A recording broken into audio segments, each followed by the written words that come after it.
প্রিয় দর্শক এবং শ্রোতা, সবাইকে আমন্ত্রণ জানাচ্ছি। যে মানুষটা আমার সামনে বসে আছে তিনি বাংলাদেশের অত্যন্ত শ্রদ্ধেয় জন। শুধু তাই নয়, অনেক লেখক আছেন, অনেক সাহিত্যিক আছেন যাদের স্বপ্নপুরুষ তার মতো হতে চান। আমরা যদি সৌভাগ্য বলি আমাদের প্রজন্মের, তাহলে আমরা বলতে পারি আমরা যাদেরকে অনুকরণ করতে পারি, অনুসরণ করতে পারি, সেই রকম একটা মানুষকে আমি আজকে আমার এই অনুষ্ঠানে পেয়েছি। এবং আরেকটা সৌভাগ্যের জায়গা হচ্ছে, আমি একসময় এবিসি রেডিওতে কাজ করতাম লম্বা 9টা বছর। তো এবিসি রেডিও এবং প্রথম আলো সিস্টার কনসার্ন, এবং সেখানে এই মানুষটির দেখা আমি পেয়েছিলাম। তার খুব অল্প সময়ের জন্য স্নেহধন্য হয়েছিলাম। অনেক অনেক কথা আছে যেগুলো হয়তো বা আজকের এই আড্ডাতে বের হয়ে আসবে। তো তার আসলে আর অন্য কোনো পরিচয় করিয়ে দেওয়ার দরকার নেই, তাকে একবার দেখলেই বোঝা যায় তিনি কে। তিনি আমাদের অত্যন্ত শ্রদ্ধাভাজন সাহিত্যিক, কথা সাহিত্যিক আনিসুল হক। আমি আমার এই অনুষ্ঠানে আপনাকে পেয়ে ধন্য, শুধু এতটুকুই বলতে পারি। কিবরিয়া তো জাদুকর, কথার জাদু শিল্পী। তার কথা শুনে আমরা মুগ্ধ হই, এটাকে বলে মন্ত্রমুগ্ধ। মন্ত্রমুগ্ধ কথাটা আমরা ব্যবহার করি, কিন্তু এই প্রথম আমি সেটা অনুভব করছি, কারণ জাদুশিল্পীরা মন্ত্র পড়েন, তারপর অভিভূত করেন, মুগ্ধ করেন। আমি কিবরিয়ার কথার জাদুতে মুগ্ধ হয়ে গেছি। এটা আপনার বিনয়, এবং আপনার বিনয়ে যারা আপনার খুব কাছাকাছি থেকেছে তারা বুঝতে পারবে যে আসলে কত বড় মাপের, কত বড় মনের মানুষ। তো আনিস ভাই, আমি যেই অনুষ্ঠানে যেটা করি আর কি, সেটা হলো যে যারা আসেন এখানে তারা সবাই আমাদের খুব পরিচিত জন, এবং গ্ল্যামার ওয়ার্ল্ডের মানুষ আছেন, ঠিক একইভাবে সুশীল সমাজ থেকেও যারা আলো ছড়াচ্ছেন সেরকম মানুষরা এখানে আসেন। এবং তাদের মুখেই তাদের জীবনের যেই গল্পগুলো, বড় হয়ে ওঠার যে গল্পগুলো, সেগুলো আমরা ধারাবাহিকভাবে এখানে শুনি। তো আপনার ক্ষেত্রেও সেই ব্যতিক্রমটা হবে না। আমরা খণ্ড খণ্ড অনেক শুনেছি আপনার সম্পর্কে, আপনার বই পড়েও কিছুটা ধারণা পাওয়া যায়, কিন্তু আপনার মুখ থেকেই আজকে যতটুকু আমরা সময় পাবো, এই এতটুকু সময়ে যতটুকু জানা যায় আমরা, তো একেবারে ছোটোবেলা থেকে শুরু করতে চাই। প্রথমে হচ্ছে আমার ছোটবেলা, আমার জন্ম, এগুলি আমি দেখি নাই, এগুলি সবই লোক মুখে শোনা। আমি শুনেছি, আমি আমার 5 ভাই বোন, আমি হচ্ছে 4 নম্বর। তো আমার বড় 3 জন, 2 জন ভাই, 1 জন বোন। প্রধানত তাদের কাছ থেকে শোনা, আরেকটু আব্বার কাছ থেকে, একটু আম্মার কাছ থেকে। আমার 2 আম্মা। আচ্ছা। আমার আব্বা, বড় মা, তার অনেকদিন যখন ছেলেপুলে হলো না, তখন আমার দ্বিতীয় মাকে বিয়ে করেন। আমরা 5 ভাই বোনই আমার দ্বিতীয় মায়ের সন্তান। আচ্ছা, কাজে একটা কিছুটা নতুন তথ্য হয়তো প্রথমেই রেডিও আম্বারের শ্রোতাদেরকে দেওয়া গেল। আমি 1965 সালে জন্মগ্রহণ করেছি বলে শুনেছি, এবং সেটা নীলফামারীতে। নীলফামারীটা রংপুরের তখন একটা মহকুমা ছিল। আব্বা পিটিআই নামে একটা প্রতিষ্ঠানে চাকরি করতেন, ইনস্ট্রাক্টর ছিলেন। বদলি হয়ে তিনি নীলফামারী যান, সেইখানে আমার জন্ম হয়। তো আমার জন্ম সম্পর্কে আমি যেসব কথা আমার ভাই বোনদের মুখে শুনেছি, মায়ের মুখে শুনেছি, আম্মা, একটা হচ্ছে যে আমার জন্ম হয়েছিল খড়ির ঘরে। খড়ি বলতে বোঝায় লাকড়ি। রংপুরে আমরা যেসব জ্বালানি কাঠ ব্যবহার করি, কুড়াল দিয়ে চেরা, সেগুলিকে বলি খড়ি। এবং এগুলি একটা ঘরে রাখতে হয়, কারণ বৃষ্টিতে যাতে ভিজে না যায়। তো আমার কল্পনা করতে পারি যে আম্মাকে আমার আতুর ঘর হিসেবে একটা খড়ির ঘর দেওয়া হয়েছিল, সেইখানে আমি জন্মগ্রহণ করেছি। কাজেই আমি খুব যত্নের সন্তান নই, কারণ এরই মধ্যে আমার 3টা সন্তান হয়ে গেছে। কারণ আমার যেহেতু আব্বার প্রথম স্ত্রীর সন্তান ছিল না, কাজেই আমাদের বাকি 3 ভাই বোন নিশ্চয়ই খুবই যত্নের, আকাঙ্ক্ষার। তা আমারটা এসে হয়ে গেল খড়ির ঘর। আমি যেটা অভিযোগ করতাম, কারণ এটা আমার বড় ভাইরা আমাকে শিখিয়ে দিতেন, যে আম্মা আমাকে অতি ছোটবেলায় একটা মাদুরের মধ্যে সর্ষের তেল মেখে রৌদ্রের মধ্যে রেখে সিনেমা হলে চলে গিয়েছিলেন। এটা সত্য কি মিথ্যা আমি জানি না, এগুলি আমার ভাইরা আমাকে ছোটবেলায় অনেক খেপাতো, তো এটা তাদের বানানো কথাও হতে পারে। কিন্তু এরপরে আমি নীলফামারী থেকে কবে রংপুরে এলাম জানি না। আমি শুনেছি যে যুদ্ধের মধ্যে তখন একটা পাকিস্তানের সঙ্গে ইন্ডিয়ার যুদ্ধ হয়েছিল, ওই সময় আমরা চলে আসি। কাজেই আমার ধারণা যে খুব অল্প বয়সেই, কয়েক মাস বয়সের মধ্যেই আমরা রংপুরে চলে এলাম। এরপরে যে স্ট্যাটাসটা আমি লাভ করলাম সেটা হচ্ছে যে আমার 4 ভাই বোনের মধ্যে আমি ছোট, এবং অনেক দিন পর্যন্ত, আমার 8 বছর বয়স পর্যন্ত আমি ছোট ছেলে ছিলাম। তারপরে আমার আরেকটা ভাই হয়। আচ্ছা। তো যেহেতু বাড়ির ছোট ছেলে, আমি সবার আদর একা খেয়েছি, মানে ছোট্ট ছেলে হিসেবে আমার আব্বার আদর, আমার আম্মার আদর, আমার দুই মা বলেছি, দুই মায়েরই আদর এবং আমার ভাই বোনদেরও আদর, আমি প্রচণ্ড প্রচণ্ড আদর পেয়েছি। এটা এখন মনে পড়ছে এবং আমি একটু আবেগপ্রবণই বোধ করছি। এখন দুই মায়ের গল্পটা বলি। আমার দুই আম্মা এবং দুইজনই কিন্তু আমরা একই বাড়িতে, সবাই মিলে এক বাড়িতেই থাকতাম। এমন না যে ছোট আম্মা এক বাড়িতে, বড় আম্মা আরেক বাড়িতে, তা না। এবং এই যে আমার নিজের মা, যেটা আমরা যাকে বলতাম ছোট আম্মা, তার একটার পর একটা বাচ্চা হচ্ছে এবং 5টা বাচ্চা হলো। তো একটা 1.5 বছরের, তারপর আরেকটা বাচ্চা হলো। ওরা হয়তো 3.5 বছর, 1.5 বছর, আরবার আরেকটা বাচ্চা হলো। এটা তো সব পিঠে পিঠে। এই বাচ্চাগুলোকে তো আমার নিজের মায়ের পক্ষে দেখভাল করা সম্ভব কঠিন ছিল না। হ্যাঁ, আমার বড়ম্মাই আসলে আমাদেরকে অনেক যত্ন করতেন। এটা আমার শৈশবের স্মৃতি মনে আছে যে আম্মা ভাত মেখে লোকমা বানিয়ে আমাকে খাইয়ে দিচ্ছেন, বড়ম্মা। এটা আমি মনে করতে পারি। মানে বিষয়টা এরকম যে আপনি আসলে কখনো ফিলই করেন নাই যে মা বলতে আমাকে যিনি জন্ম দিয়েছেন তিনি আমার মা। হ্যাঁ, আমাদের দুইজন আম্মা। মানে কেন দুইজন আম্মা এই প্রশ্ন আমরা করি নাই, রাইট, দুইজনই আম্মা। মানে দুজনকে সমানভাবে অনুভব করা। আমরা ছোট আম্মা বড় আম্মা বলতাম বটে, কিন্তু মাতৃগর্ভ থেকে জন্ম ভূমিষ্ঠ হয়েছে এইসব ধারণা ছোটবেলায় ছিল রাইট না। রাইট। ওই আব্বা চাকরি করতেন, বলতাম পিটিআইতে। আমাদের প্রথম বাসাটা ছিল পিটিআইয়ের পেছনে। ওইটা পিটিআই আসার জন্য 2টা বড় মাঠ পার হতে হতো। তা আমার মনে আছে আমি দৌড়ে এই পিটিআইতে আসতাম। খোলা মাঠ, আমরা বলতাম ওকড়া, চোরকাটা, পুরো মাঠ ভরা চোরকাটা থাকতো। একদিকে সটির বন, ওইখানে শিয়াল ডাকতো, বেজি তো থাকবেই, ফড়িং ভরে থাকতো মাঠে। আমরা বলতাম ফড়িংয়ের মেলা বসেছে, হাট বসেছে। যখন দৌড় দিতাম তখন কানের মধ্যে বাতাসটা এসে শোঁ করে বাজতো। এই স্মৃতিটা খুব মনে পড়ে, এটা অকারণ। আরেকটা স্মৃতি মনে পড়ে, সেটা হচ্ছে ছোটবেলায় পাটখড়িতে আগুন লাগিয়ে আমরা খেলতাম। বিশেষ করে অন্ধকারের মধ্যে এরকম করলে ওই আলোটা একটা, এখন ফটোগ্রাফিতে ক্যামেরা নড়ে গেলে আলোতে যেটা হয়, একটা রেখা তৈরি করে। তো আম্মারা এটা পছন্দ করতেন না, কারণ তো বাড়িঘর তো কাঁচা, রাইট, ঠিক আছে। আম্মারা বলতেন না না না, আগুন নিয়ে খেলো না, আগুন নিয়ে খেললে রাত্রে বিছানা ভেজাবে। খুব কমন, একেবারেই খুব কমন, সবার ক্ষেত্রেই বোধহয় হয় গ্রামে এসব। হ্যাঁ, তারপরে আমরা পিটিআই এর ক্যাম্পাসে চলে এলাম, দোতলা বাসায়, কোয়ার্টার। আব্বা অ্যাসিস্ট্যান্ট সুপারিনটেন্ডেন্ট এবং হোস্টেল সুপারিনটেন্ডেন্ট হলেন। তারপর আমি ক্লাস 1-এ ভর্তি হতে পরীক্ষা দিতে গেলাম। আব্বা তো ওখানে, আব্বারই স্কুল। আমাকে 2টো প্রশ্ন জিজ্ঞেস করেছিল। এর মধ্যে একটা হচ্ছে 5 আর 3 যোগ করলে কত হয়। তো এটা আমি পেরেছিলাম, এটা আমার মনে আছে। তাহলে আমার রোল 1 হয়ে গেল। আমি খুব লক্ষ্মী ধরনের ছেলে ছিলাম। আচ্ছা, এখন এই ক্লাস 1-এ ভর্তি যে হলাম, এইটা হয়েছিলাম আবার বগুড়ায়। আব্বা আবার বদলি হয়ে বগুড়ায় এলেন, সোনাতলায়, সেইখানে। আচ্ছা, তো মুক্তিযুদ্ধ শুরু হয়ে গেল। আমার যেটা মনে আছে যে আমি জানুয়ারি, ফেব্রুয়ারি, মার্চ, এই 3 মাস স্কুলে গেলাম। কলেজ পাশেই একটা হাই স্কুল ছিল, তার পাশে আরেকটা কলেজ ছিল। কলেজ থেকে ছেলেরা আসতেন, এসে আমাদেরকে, প্রাইমারি স্কুলে পড়ি, 1-এ পড়ি, আমাদেরকেও বের করতেন। 2 লাইন হয়ে আমরা এই বড় ছাত্রদের সঙ্গে মিছিলে যোগ দিতাম। স্লোগান ছিল, ভুট্টোর পেটে লাথি মারো, বাংলাদেশ স্বাধীন করো, বাঁশের লাঠি তৈরি করো, বাংলাদেশ স্বাধীন করো। একদিন মনে আছে যে পুরো, এটা একটা গ্রাম, ছোট্ট একটা বন্দর আর কি, পুরো গ্রামের সব দোকানে কালো পতাকা উত্তোলিত হলো। এখন ইতিহাসের সঙ্গে মিলিয়ে আমি বলতে পারি এটা ছিল 1971 সালে 23শে মার্চ, যেদিন পাকিস্তান দিবস ছিল, কিন্তু পাকিস্তান দিবস পালন না করে আওয়ামী লীগ ডাক দিয়েছিল যে কালো পতাকা তোলো। আচ্ছা। আর বঙ্গবন্ধু তো ওই সময় খুব স্লোগান যে বাঁশের লাঠি তৈরি করতে হবে, সবাই একটা করে বাঁশের লাঠি তৈরি করলো, আমরাও তৈরি করেছিলাম। করে আমাদের ডাক বাংলোতে জনসভা হলো, সেই জনসভায় গিয়েছিলাম। এরপরে যুদ্ধ শুরু হয়ে গেল। যুদ্ধ যখন শুরু হলো, প্রথম হলো যে একদিন হঠাৎ করে আমরা পালাতে শুরু করলাম কোয়ার্টার ছেড়ে, কারণ মিলিটারি আসছে।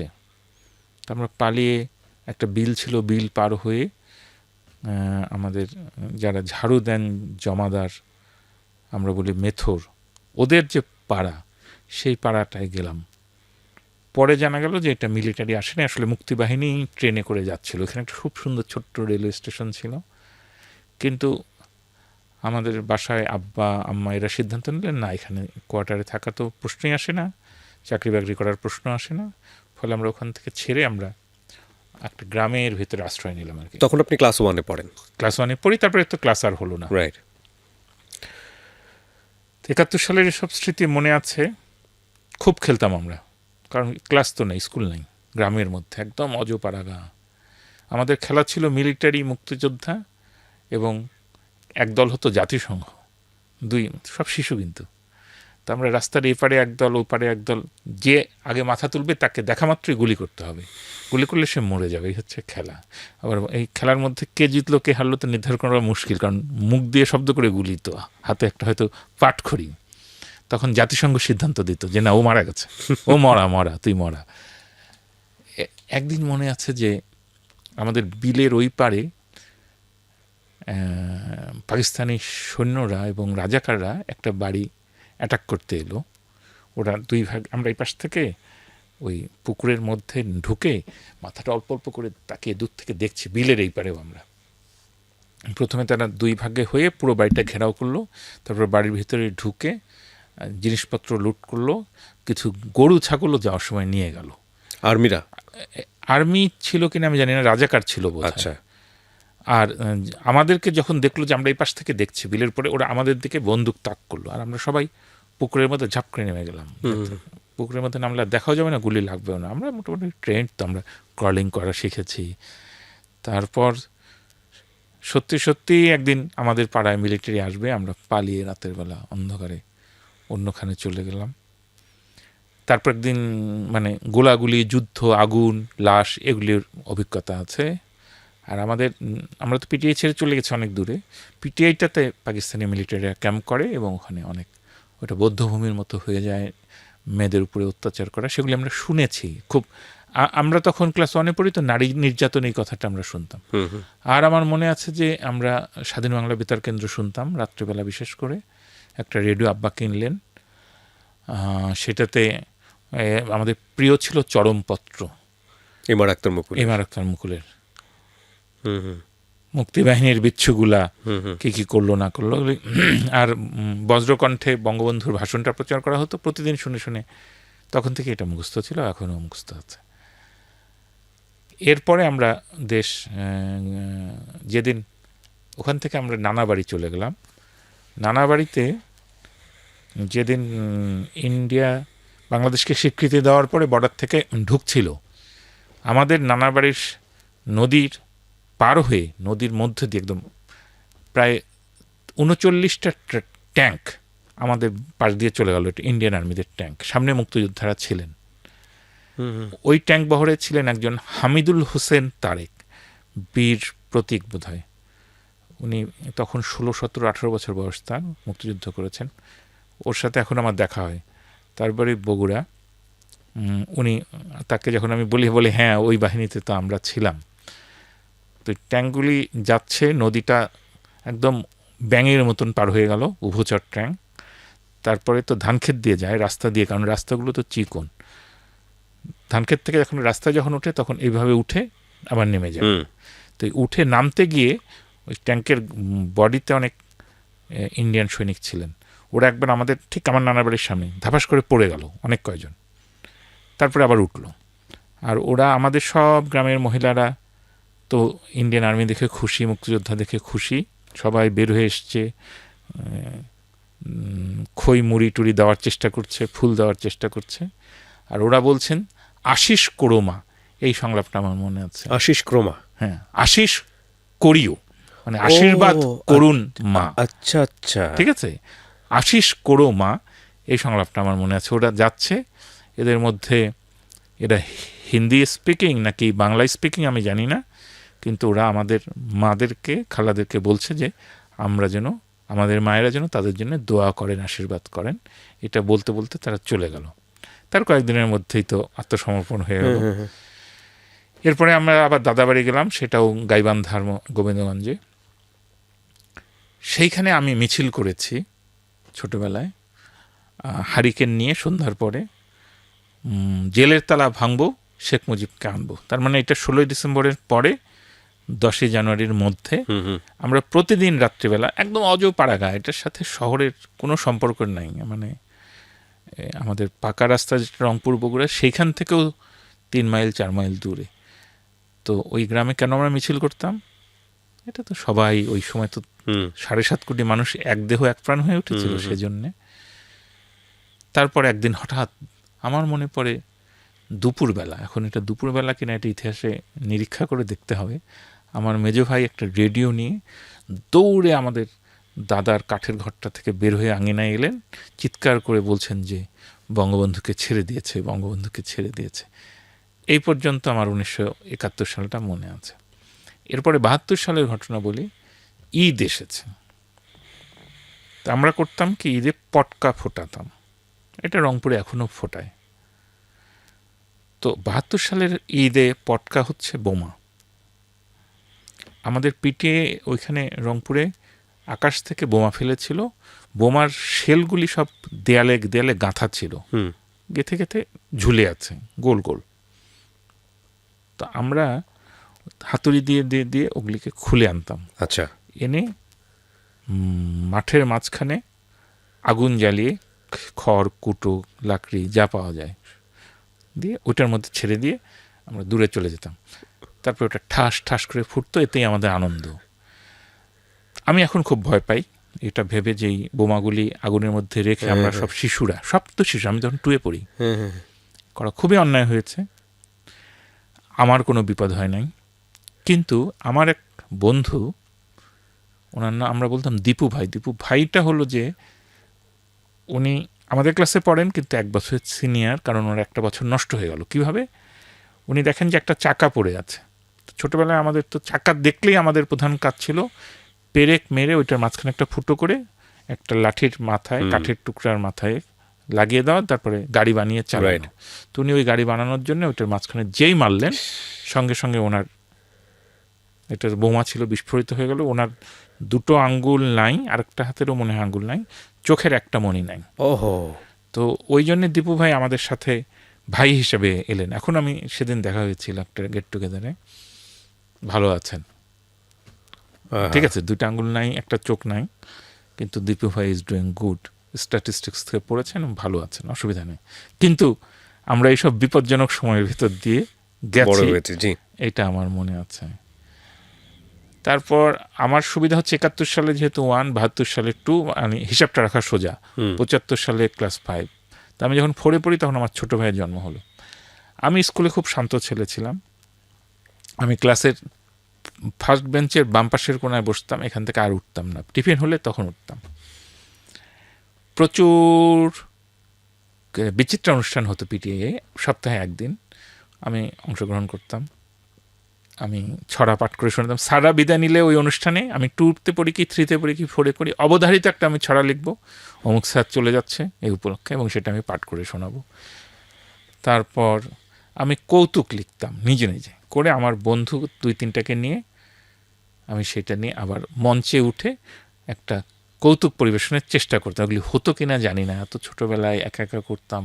তা আব্বা যেহেতু খুবই উৎসাহিত করতেন, আব্বা ছিলেন শিশু মনোবিজ্ঞান পড়াতেন। ওই পিটিআই মানে হচ্ছে প্রাইমারি স্কুলের টিচারদেরকে ট্রেনিং দেওয়া হয়, ওরা ওই হোস্টেলেই থাকে। আমি তার রুমে রুমে যেতাম, আমি ছবি আঁকতে পারতাম, তো ওদের ছবি আঁকার অনেক কাজ থাকতো, তো ওরা অনেকে ছবি আঁকতে পারতেন না, আমাকে দিয়ে দিতেন, আমি এঁকে দিতাম।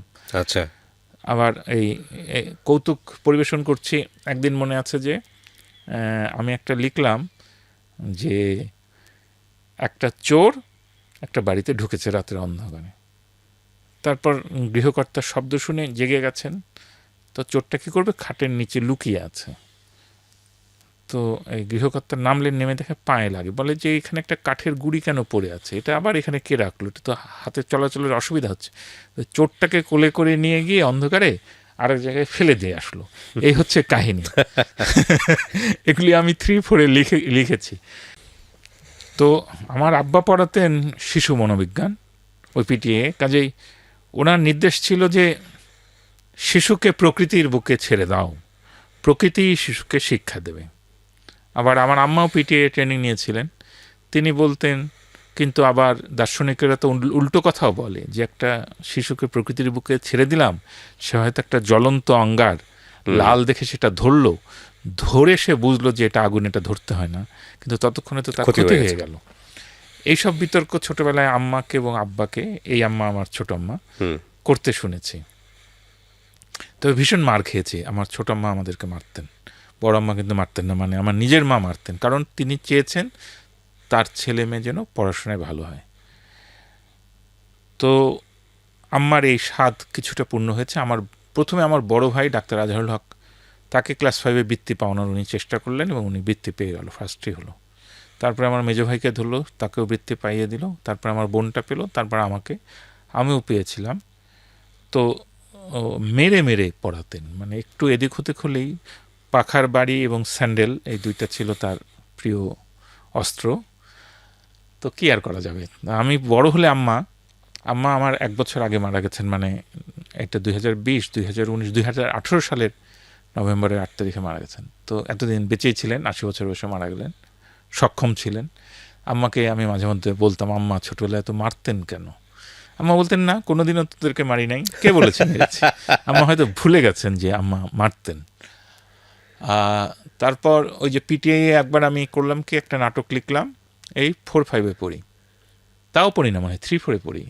পুরো স্কুল ছুটি দিয়ে টিচাররা ওই নাটকের রিহার্সাল করলো, যদিও মঞ্চস্থ ফাইনালি হয় নাই।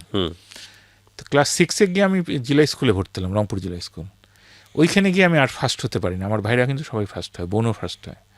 আমি 6th হই, 4th হই, 5th হই। তখন আমার খুব যে হীনমন্যতা বোধ হতো, এটা জয় করার জন্য আমি দেয়াল পত্রিকা তৈরি করলাম, হাতে আঁকা পত্রিকা তৈরি করলাম। আমার দেয়াল পত্রিকা স্যাররা সুন্দর করে হেডমাস্টারের রুমের সামনে টাঙিয়ে রাখলেন। আমার হাতে আঁকা পত্রিকাটা নিয়ে আমার ক্লাস টিচার সবাইকে দেখিয়ে বেড়াতেন। তো আমি তখন ব্যাপক কালচারাল অ্যাক্টিভিটিস করতাম। আর মনে পড়ে যে একটা লাইব্রেরি ক্লাস ছিল, সেইখানে স্যাররা সপ্তাহে একবার অনেকগুলি বই নিয়ে আসতেন। এই বইগুলির নাম ধরে ডাকতেন, আমরা যার যেটা পছন্দ সেই বইগুলি বাছাই করে নিতাম। আমার মনে আছে যে হাসান আজিজুল হকের বই শীতের অরণ্য সমুদ্রের স্বপ্ন, এই বইটা আমাদের লাইব্রেরিতে ছিল। আর বরফ এলো কোথা থেকে অথবা হরফ এলো কোথা থেকে নামে একটা বই ছিল। আধুনিক আরবি গল্প নামে একটা বই ছিল। এগুলি সব ওখান থেকে নিয়ে নিয়ে আমি পড়েছি। আমি ছোটোবেলায় কখনোই দস্যু বনহুর, দস্যু বাহারাম পড়ি নাই। আমি মাসুদ রানার সাকল্যে পড়েছি 2টো। আমি সবসময় সাহিত্য পছন্দ করি। আমি গ্রামের বাড়িতে গেলে, রংপুর শহর থেকে আমরা গ্রামের বাড়িতে চলে যেতাম। এটা বাসে যেতে 2 ঘন্টা 2.5 ঘন্টা লাগতো, কিছুটা 3 মাইল হাঁটতে হতো। তো কারণ গ্রামে আমাদের জমি জমা ছিল, সেখান থেকে ধান উঠতো, সেই ধানগুলো নিয়ে আসা, বিক্রি করা, এগুলি কাজ ছিল। বড় ভাইরাই বেশি করতো, মাঝে মধ্যে আমিও যেতাম। তো আমাদের যে আধিয়ার মানে বর্গা চাষি, তারা বলতেন যে আপনার আম্মাকে বলতেন, আপনার এই ছেলেটাকে পাঠাবেন না, কারণ এসে এই যে ঘরে ঢোকে আর বের হয় না। এর কারণ আমার গ্রামের বাড়িতে প্রচুর বই ছিল। আমার একজন বোন, আমরা বলতাম যে জ্যাঠাতো বোন, মানে আমার মানে বড় চাচার মেয়ে আর কি, উনি বাংলায় MA করেছিলেন। তো ওর বইগুলি সব ওখানে ছিল। এর মধ্যে বঙ্কিম ছিল, এর মধ্যে শরৎচন্দ্র ছিল এবং রবীন্দ্রনাথের গল্পগুচ্ছ ছিল। বই পেয়ে গিয়ে সারাক্ষণ আমি এই বইগুলি পড়তাম। আর আমার মনে আছে কবিতার প্রতি ছোটোবেলা থেকে আমার প্রচণ্ড আগ্রহ ছিল। আমি ওই পিটিআইতে সোনাতলায় যখন ক্লাস 1-এ পড়ি, তখন একজন টিচার পেয়েছিলাম, কবির স্যার। তার কাছে রবীন্দ্রনাথের বই এবং নজরুলের বই ছিল। আমি গিয়ে ওই লিচু চোর কিংবা বীর পুরুষ কবিতাগুলি ওইখানে পড়েছি। ফ্যামিলি থেকে বাধা দিত না যে এই বয়সে তোমার একাডেমিক বই পড়া উচিত, এগুলো তুমি কেন পড়তেছো? না, কারণ এই আব্বা তো বলেছেন শিশুকে প্রকৃতির বুকে ছেড়ে দাও। আর আব্বা আরেকটা ঘোষণা দিয়েছেন যে খারাপ বই বলতে কোনো কিছু নেই, কোনো বই খারাপ হয় না। তোমার শুধু তুমি একা একা বসে থাকবে না, কারণ অলস মস্তিষ্ক শয়তানের কারখানা, সবসময় পড়বে। যা কিছু মানে খেলাধুলা করো, দৌড়ঝাঁপ করো অথবা পড়ো, শুধু একা একা বসে ভাববে না। যদিও একা একা কথা বলা এবং ভাবনা, এটাও আমার অভ্যাস ছিল।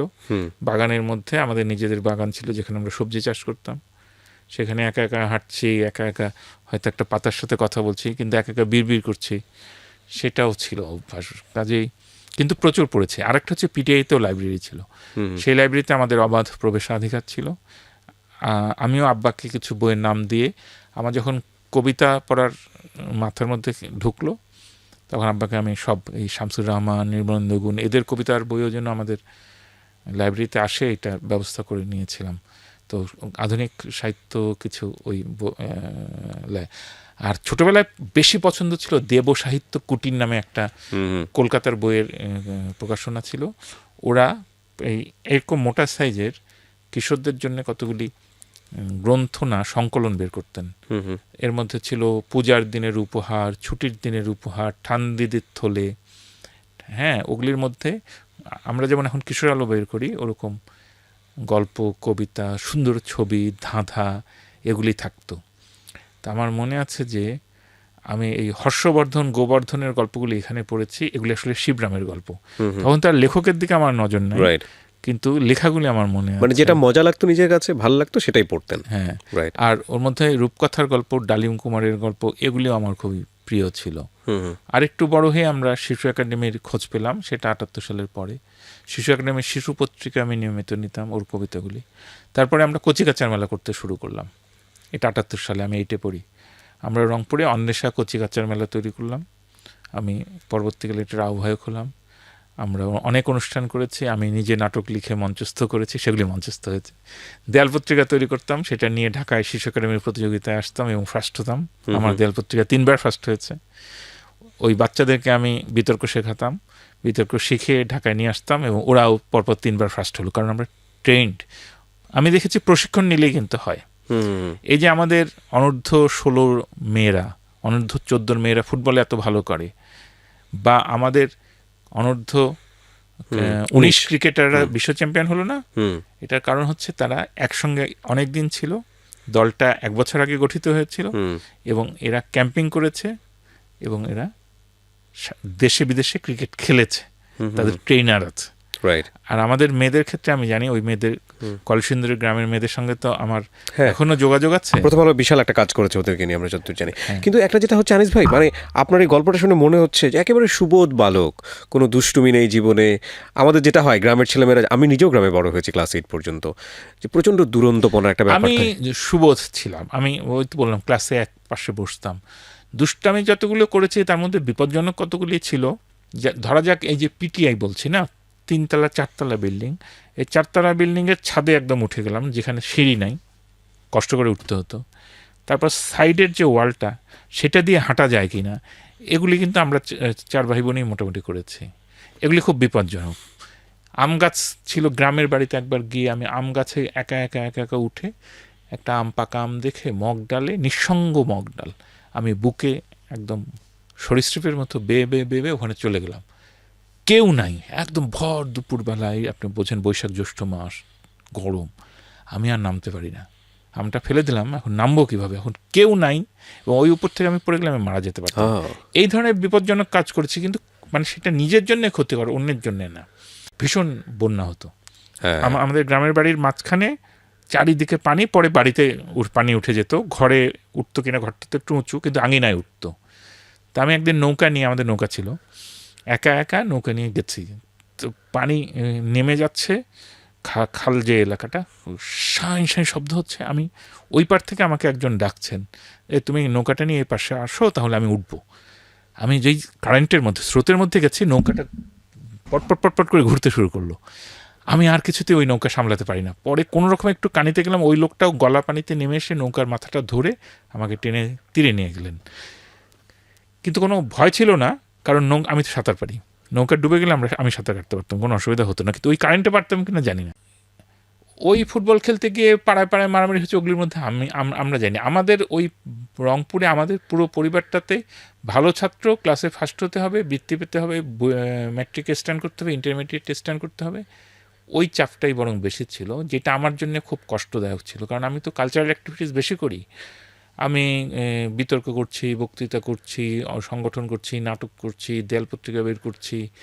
ফলে পড়াশোনায় ভালো করাটা আমার জন্য কঠিন ছিল। পড়াশোনা, যে কোনো জিনিস ভালো করা খুব সোজা, আপনাকে প্র্যাকটিস করতে হবে। রাইট।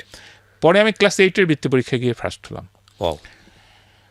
তখন একদিন ওই পিটিএর মাঠে খেলছি লুঙ্গি পরে, ছুটির দিন। তা আমার স্কুল থেকে পিয়ন চলে এলেন, এসে আমাকে বলছেন যে রংপুর জেলা স্কুলের হেড স্যার আপনাকে ডাকে, সাইকেল নিশ্চেন, আপনি ওঠেন, সাইকেলে ওঠেন। বলছেন না, আমি লুঙ্গি পরে যাব না। বলছেন না, আপনাকে যেতেই হবে। আমি বললাম তো আমার তো একটাই প্যান্ট, এটা আমি ধুতে দিয়েছি, ফলে আমার পক্ষে এখন প্যান্ট পরাও সম্ভব না, ফলে আমি যাব না। একটা প্যান্ট বলতে 1971 সালের পরে 72, 73, 74, 75, 76, 77, 78 এগুলিতে বাংলাদেশ খুব গরিব ছিল। আমি যখন এটা বলছি তখন তো 8-এর বৃত্তির রেজাল্ট হয়েছে, তার মানে আমি 9-এ পড়ি। তখন আমার প্যান্ট ছিল একটা ফুল প্যান্ট আমরা বলতাম, সেটা স্কুলের ড্রেস। রংপুর জেলা স্কুল খাকি রঙের প্যান্ট প্রবর্তন করলো, সাদা রঙের শার্ট। আমরা বাধা দিলাম কারণ আমাদের সামর্থ্য নাই এটা কেনার, কিন্তু স্যারেরা শুনলেন না, এটা প্রবর্তন করলেন। ক্লাসে 2-3 ছেলে যারা একদমই পারবে না তাদেরকে চাঁদা তুলে আমরা দিলাম যাতে ওরা প্যান্ট পরে। একটাই প্যান্ট ছিল, এটা ধুতে দেওয়া হয়েছে, এবং সেটাও স্কুল ড্রেস। সেটাও স্কুল ড্রেস। ওকে, ওকে, তারপরে ওই আমাকে তার সাইকেলে তুললেন পিয়ন, রংপুর জেলা স্কুলে নিয়ে গেলেন।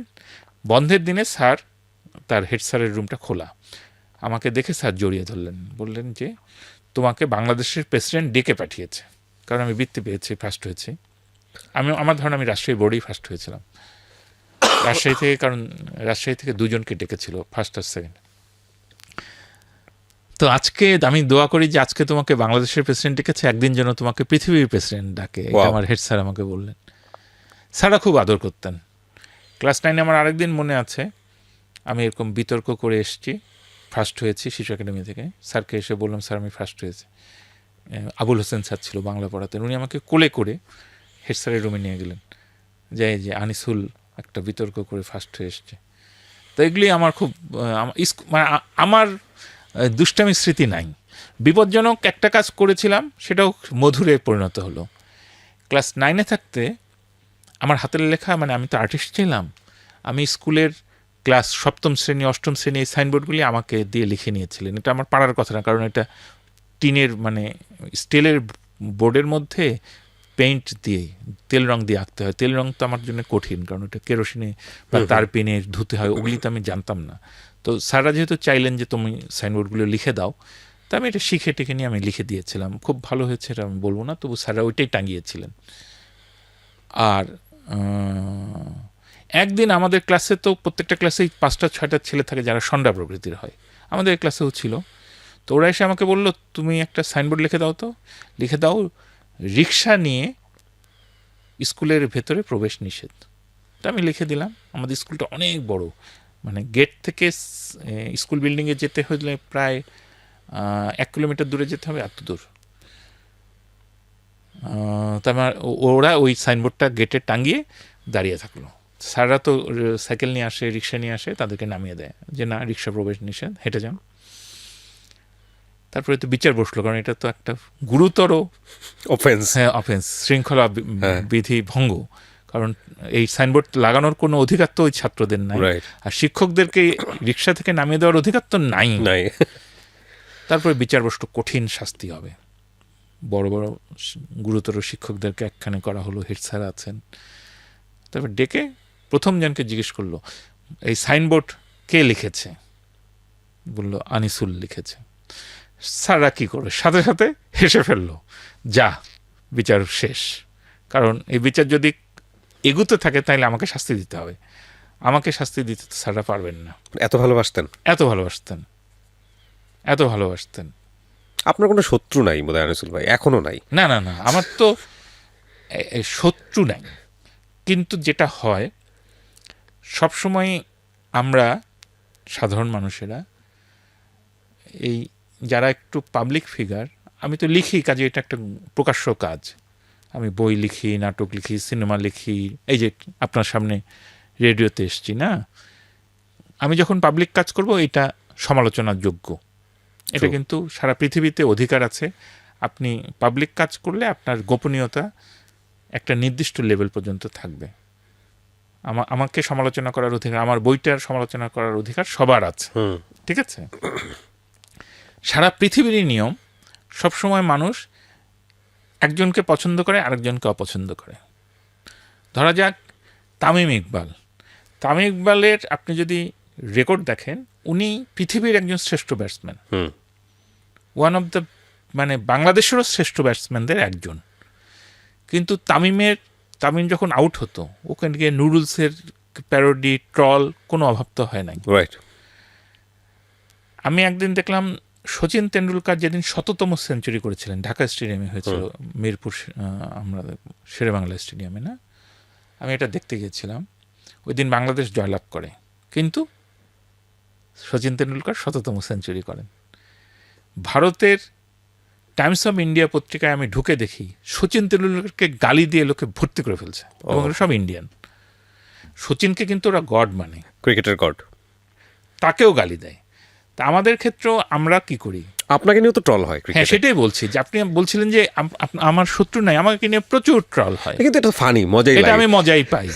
এবং আমাকে নিয়ে যেসব কৌতুক বা হয়, অনেকগুলি পড়ে আমি মুগ্ধ হয়ে গেছি যে বাংলাদেশের তরুণদের, কিশোরদের ক্রিয়েটিভিটি এবং তাদের সেন্স অফ হিউমার এত ভালো লিখেছে, আমাকে নিয়ে লিখেছে, কিন্তু আমি হাসছি যে এই ছেলেগুলিকে পেলে, মানে আমার শৈশবের কথা, মানে আমার প্রথম জীবনে তো আমি গদ্যঘটন লিখতাম, আমি তো এগুলি করে এসেছি, বড় বড় লেখকদের বিরুদ্ধে, রাজনীতিবিদদের বিরুদ্ধে লিখেছি। এখন তো আমি আর ওইসব করি না, আমার বয়স হয়েছে, কিন্তু আমার তারুণ্যে তো আমি এসব করেছি। তখন আমার তরুণ বেলার কথা মনে পড়ে যে এরকম একটা ফিগার পেলেই তাকে কিভাবে ধোলাই দেওয়া যায়, এই কাজগুলো আমরা করতাম। কাজে আমি এটাকে স্পোর্টিংলি নিয়েছি। আর সবসময় আপনি দেখবেন যে কিছু লোক আপনাকে পছন্দ করবে, কিছু লোক আপনাকে পছন্দ করবে না। এটা নিয়ে নেলসন ম্যান্ডেলার একটা উক্তি প্রচলিত আছে যে কিছু লোক তোমাকে পছন্দ করবে না, এর কোনোই কারণ নেই। এমন নয় যে তুমি তার কোনো ক্ষতি করে এসেছো। এখন ধরেন রংপুরে বসে বা দিনাজপুরে বসে বা নোয়াখালীতে বসে যে আমার সম্পর্কে ট্রল করছে, ওর সাথে আমার কিন্তু কোনোদিন দেখা হয় নাই। আমি কিন্তু ওর কোনো ক্ষতি করি নাই, ও আমার কোনো ক্ষতি করবে না, প্র্যাকটিক্যালি করবে না। আমি যদি কোনো কারণে দিনাজপুরে ওর বাড়ির সামনে গিয়ে হাজির হই, ও অবশ্যই আমাকে ওর বাড়িতে নিয়ে যাবে এবং খাওয়াবে, আমার সঙ্গে ছবি তুলবে। কিন্তু এই অনলাইনে তো আমাদের ক্রিয়েটিভিটি দেখানোর একটা জায়গা আছে। আমাকে নিয়ে ট্রল করলে 2টা লাইক বেশি পাবে, বা মজা হলো, ফান হলো, এগুলি মজা। এই মজা সেই হিসাবে আমার শত্রু নাই বললেই চলে। আপনি একটা ভালো কথাই বললেন। সংঘ, ওর আরেকটা নাম আছে শস্য। একটা বাচ্চা এতটুকুন, ও চিলমারিতে থাকে। ওর বাবা নাহিদ হাসান, উনি মনে হয় বাম আন্দোলন করতেন। এখন ওই কুড়িগ্রামের সুযোগ সুবিধা বাড়ানোর, রেলের আন্দোলন, এটার অভাব দূর করার আন্দোলন, এগুলি করেন, নাগরিক অধিকারের আন্দোলন করেন। শস্য, এত সুন্দর নাম না, সংঘ। তো গতবার এরকম চিলমারিতে বইমেলা হচ্ছে, আমরা গিয়েছিলাম। তো এসে আমাকে বললো, আপনি আমাকে একটা বই দেন, গিফট করবেন। ছোট্ট ছেলে। আমি বললাম, দিব, কিন্তু একটা শর্ত আছে। বললো, কী শর্ত? তুমি আমার সিকিউরিটি হবে, সিকিউরিটি গার্ড। তো আমি যেখানে যেখানে যাব তুমি আমার পেছনে পেছনে থাকবে, এবং কেউ যদি আমাকে আক্রমণ করে তাহলে তুমি আমাকে রক্ষা করবে। তো সিরিয়াসলি নিয়েছে, কারণ সে ভাবছে। তারপর সে মঞ্চে আমি ওকে নিয়ে উঠেছে যে তুমি আমার পাশে দাঁড়িয়ে থাকো, ঠিক আছে, সার্জেন্ট অ্যাট আর্মস এরকম। তো ও দাঁড়ালো, দাঁড়িয়ে আমাকে একটু পরে বলছে, আসলে তো আপনার কোনো শত্রু নাই, আপনাকে তো কেউ মারতে আসবে না। আমি বলছি, হ্যাঁ বাবা, তুমি ঠিক ধরেছ, আমাকে কেউই মারতে আসবে না, আমার কোনো শত্রু নাই। এটা আমি বিশ্বাস করি।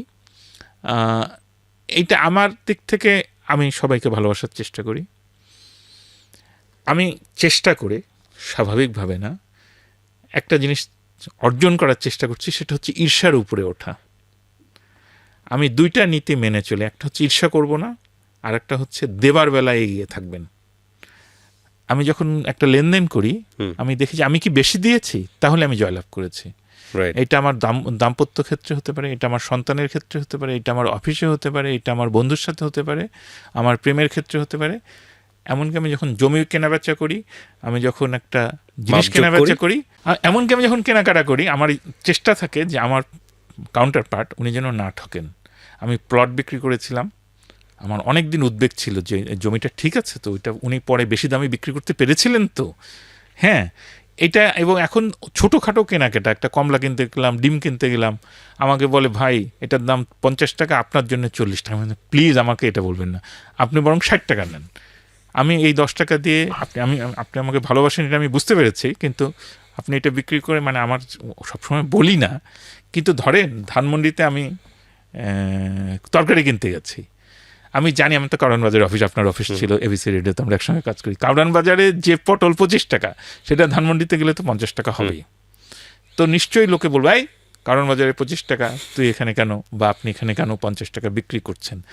আমি বলি, ও যদি 10 কেজি পটল বেচে তাহলে তার 250 টাকা আয় হবে। 250 টাকা আয় হলে তো ওনার একটা সংসার চলবে, এর টাকা তো রোল করতে দিতে হবে এবং প্রত্যেকবার ভ্যালু অ্যাড হতে হবে। হ্যাঁ, তো আমাকে লোকে যেটা বলে যে এটা আপনি করবেন না, কারণ আরেকজন তো একটা রিক্সায় উঠলে একটা কিনতে গেলে তার তো লিমিটেড ইনকাম, তার ক্ষেত্রে একটু অসুবিধা হয়। না, আমি যদি এটা করি তাহলে আমি বলে নিই যে আমি তোমাকে বেশি দিচ্ছি, তার মানে এই না যে তুমি আরেকজনের কাছ থেকে বেশি পাবে। এটা আমি রিক্সাওয়ালাদের ক্ষেত্রে করি, আমি দরাদরি করে রিক্সা ভাড়া ঠিক করে নেমে তারপরে আমি তাকে বলি যে আপনার ভাড়াটা আমি এটা দিলাম, কিন্তু ঠিক আছে আপনার কথা আমার খুব পছন্দ হয়েছে। গল্প করি তো রিক্সাওয়ালাদের সাথে গল্প করি, কারণ এখন তো মানুষের সঙ্গে মেশাটা আমার পেশার মধ্যে পড়ে, এটা সাংবাদিকতার কাজে লাগে, আপনার লেখালেখির জন্য কাজে লাগে। আমি আপনাকে একেবারে অন্য জায়গায় নিয়ে গেছি, আবার সেই জায়গাটায় নিয়ে আসতে চাই। আপনি তখন ক্লাস 8-এর গল্প বলছিলেন এবং সাইনবোর্ড নিয়ে একটা বিচার হচ্ছিল বা এরকম কিছু একটা। এখান থেকে সামনের দিকে যাবো। তারপরে বিচারটা তো ভেঙে গেল, কারণ এখানে আনিসুল হক অপরাধী। আর টিচাররা আমাকে খুবই ভালোবাসতেন, এই ভালোবাসাটা ইন্টারমিডিয়েট পর্যন্ত চলে গেল। কেমন করে? এমনি তো রংপুর কারমাইকেল কলেজ, আমরা জেলা স্কুল থেকে এরপরে যাবো রংপুর কারমাইকেল কলেজ। কারমাইকেল কলেজে রংপুর জেলা স্কুলের ছেলেরা সবাই একটা সেকশনে থাকতে চায়, এই জন্য আমরা সবাই যখন ফর্ম ফিল করলাম বেজোর করে করলাম 1, 3, 5, যাতে স্যাররা যদি 1, 3, 5 করে তাহলেও যাতে আমরা সবাই এক সেকশনে থাকি, অথবা কিন্তু দেখা গেলো স্যাররা হিসাব করে করে রংপুর জেলা স্কুল ভাগ করে 2 সেকশনে দিয়ে দিল, যাতে দুষ্টামি, কারণ ইন্টারমিডিয়েটের ছেলেরা কিন্তু খুবই দুষ্ট হয়, আমরাও খুবই দুষ্ট ছিলাম, খুবই খারাপভাবে দুষ্টামি করতাম। আমার সেকশনে স্যাররা ইচ্ছা করে কোনো মেয়ে রাখলো না, যে আনিসুলকে প্রোটেক্ট করে রাখতে হবে। ঠিক আছে, আমরা 5টা মেয়ে ছিল আমাদের সায়েন্সে, সবগুলিকে বি সেকশনে দিয়ে দিল, আমাকে এ সেকশনে দিয়ে দিল। মানে এত ইন্টারমিডিয়েটে গিয়েও স্যারদের আদর ভালোবাসা। মানে এসএসসিতে রেজাল্ট কি খুব ভালো হলো? আমি 3rd স্ট্যান্ড করলাম, আমার আরেকটা বন্ধু সেকেন্ড হয়েছিল। বলতে চাচ্ছেন না কেন এগুলো?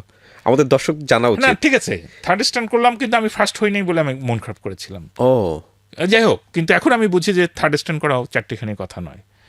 তার মানে ব্যাপারটা কি দাঁড়ালো, মানে ছোটবেলাতে একেবারে স্টুডেন্ট হিসেবে ওই 1st, 2nd, 3rd-এর মধ্যে ছিলেন না, কিন্তু ক্লাস 8-এর পরে কিন্তু মোটটা একেবারে ঘুরে গেল। ক্লাস 10-এর পরীক্ষায় ফার্স্ট হয়ে গেলাম। ক্লাস 10-এ আমি রোল 1, রংপুর জেলা স্কুলে আমি 1 নম্বর ছেলে, তো আমার তো ফার্স্ট হওয়ার কথা। আমি 3rd হলাম, আমার একটা বন্ধু 2nd হলো, ইকবাল বাহার নাম। তারপরে আবার ইন্টারমিডিয়েটে কারমাইকেল কলেজে গেলাম, টিচাররাই ব্যারিকেড দিয়ে দিল যে না, ওকে নষ্ট হতে দেওয়া যাবে না। হ্যাঁ, কিন্তু ভালো রেজাল্ট হলো না। আমি 8th হলাম, আমার ওই বন্ধুটা হলো 7th।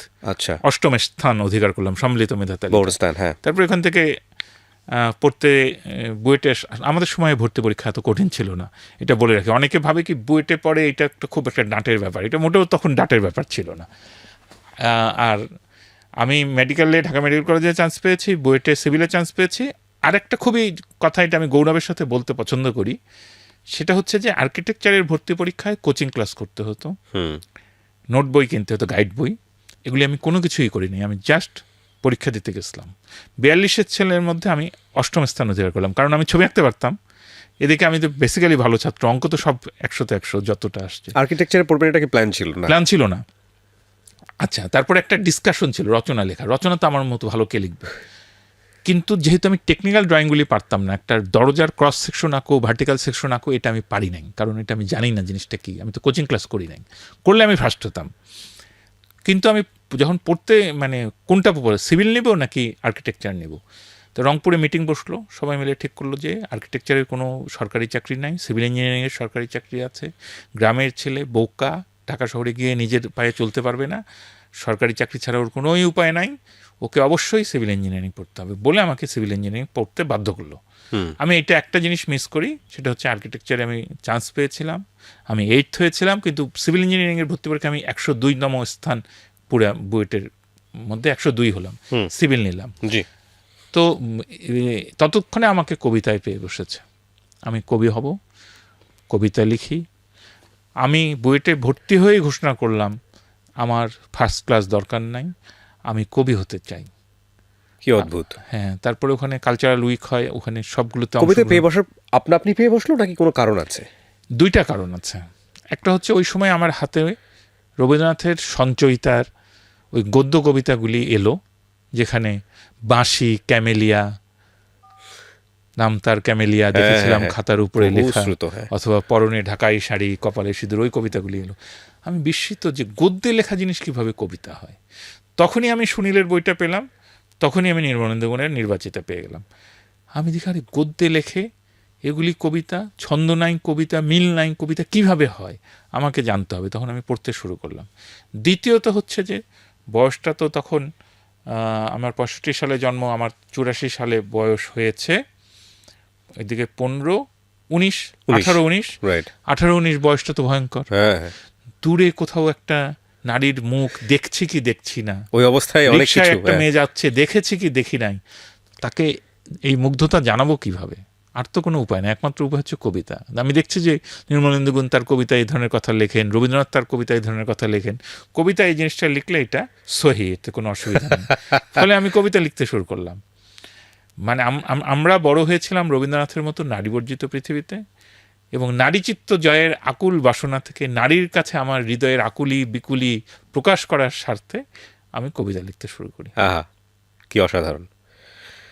তো করলেন ঠিক আছে, কিন্তু হয় না যে ততদিনে তো বুঝে গেছেন যে ভালো রেজাল্ট করলে মানুষের অ্যাপ্রিসিয়েশনটা কীরকম থাকে, এবং একই সাথে পরিবারেরও নিশ্চয়ই একটা চাহিদা তৈরি হয়েছে যে না আমার এই ছেলেকে দিয়ে হবে, এবং বাবা মায়েরও একটা আকাঙ্ক্ষা তৈরি হয়েছে, এবং নিজের একটা বোঝারও বয়স তৈরি হয়েছে বুয়েটে এসে যে আমি যদি ভালো করে না পড়ি তাহলে হয়তো ভালো রেজাল্ট হবে না। তো সেগুলোর প্রতি মায়া হচ্ছিল না?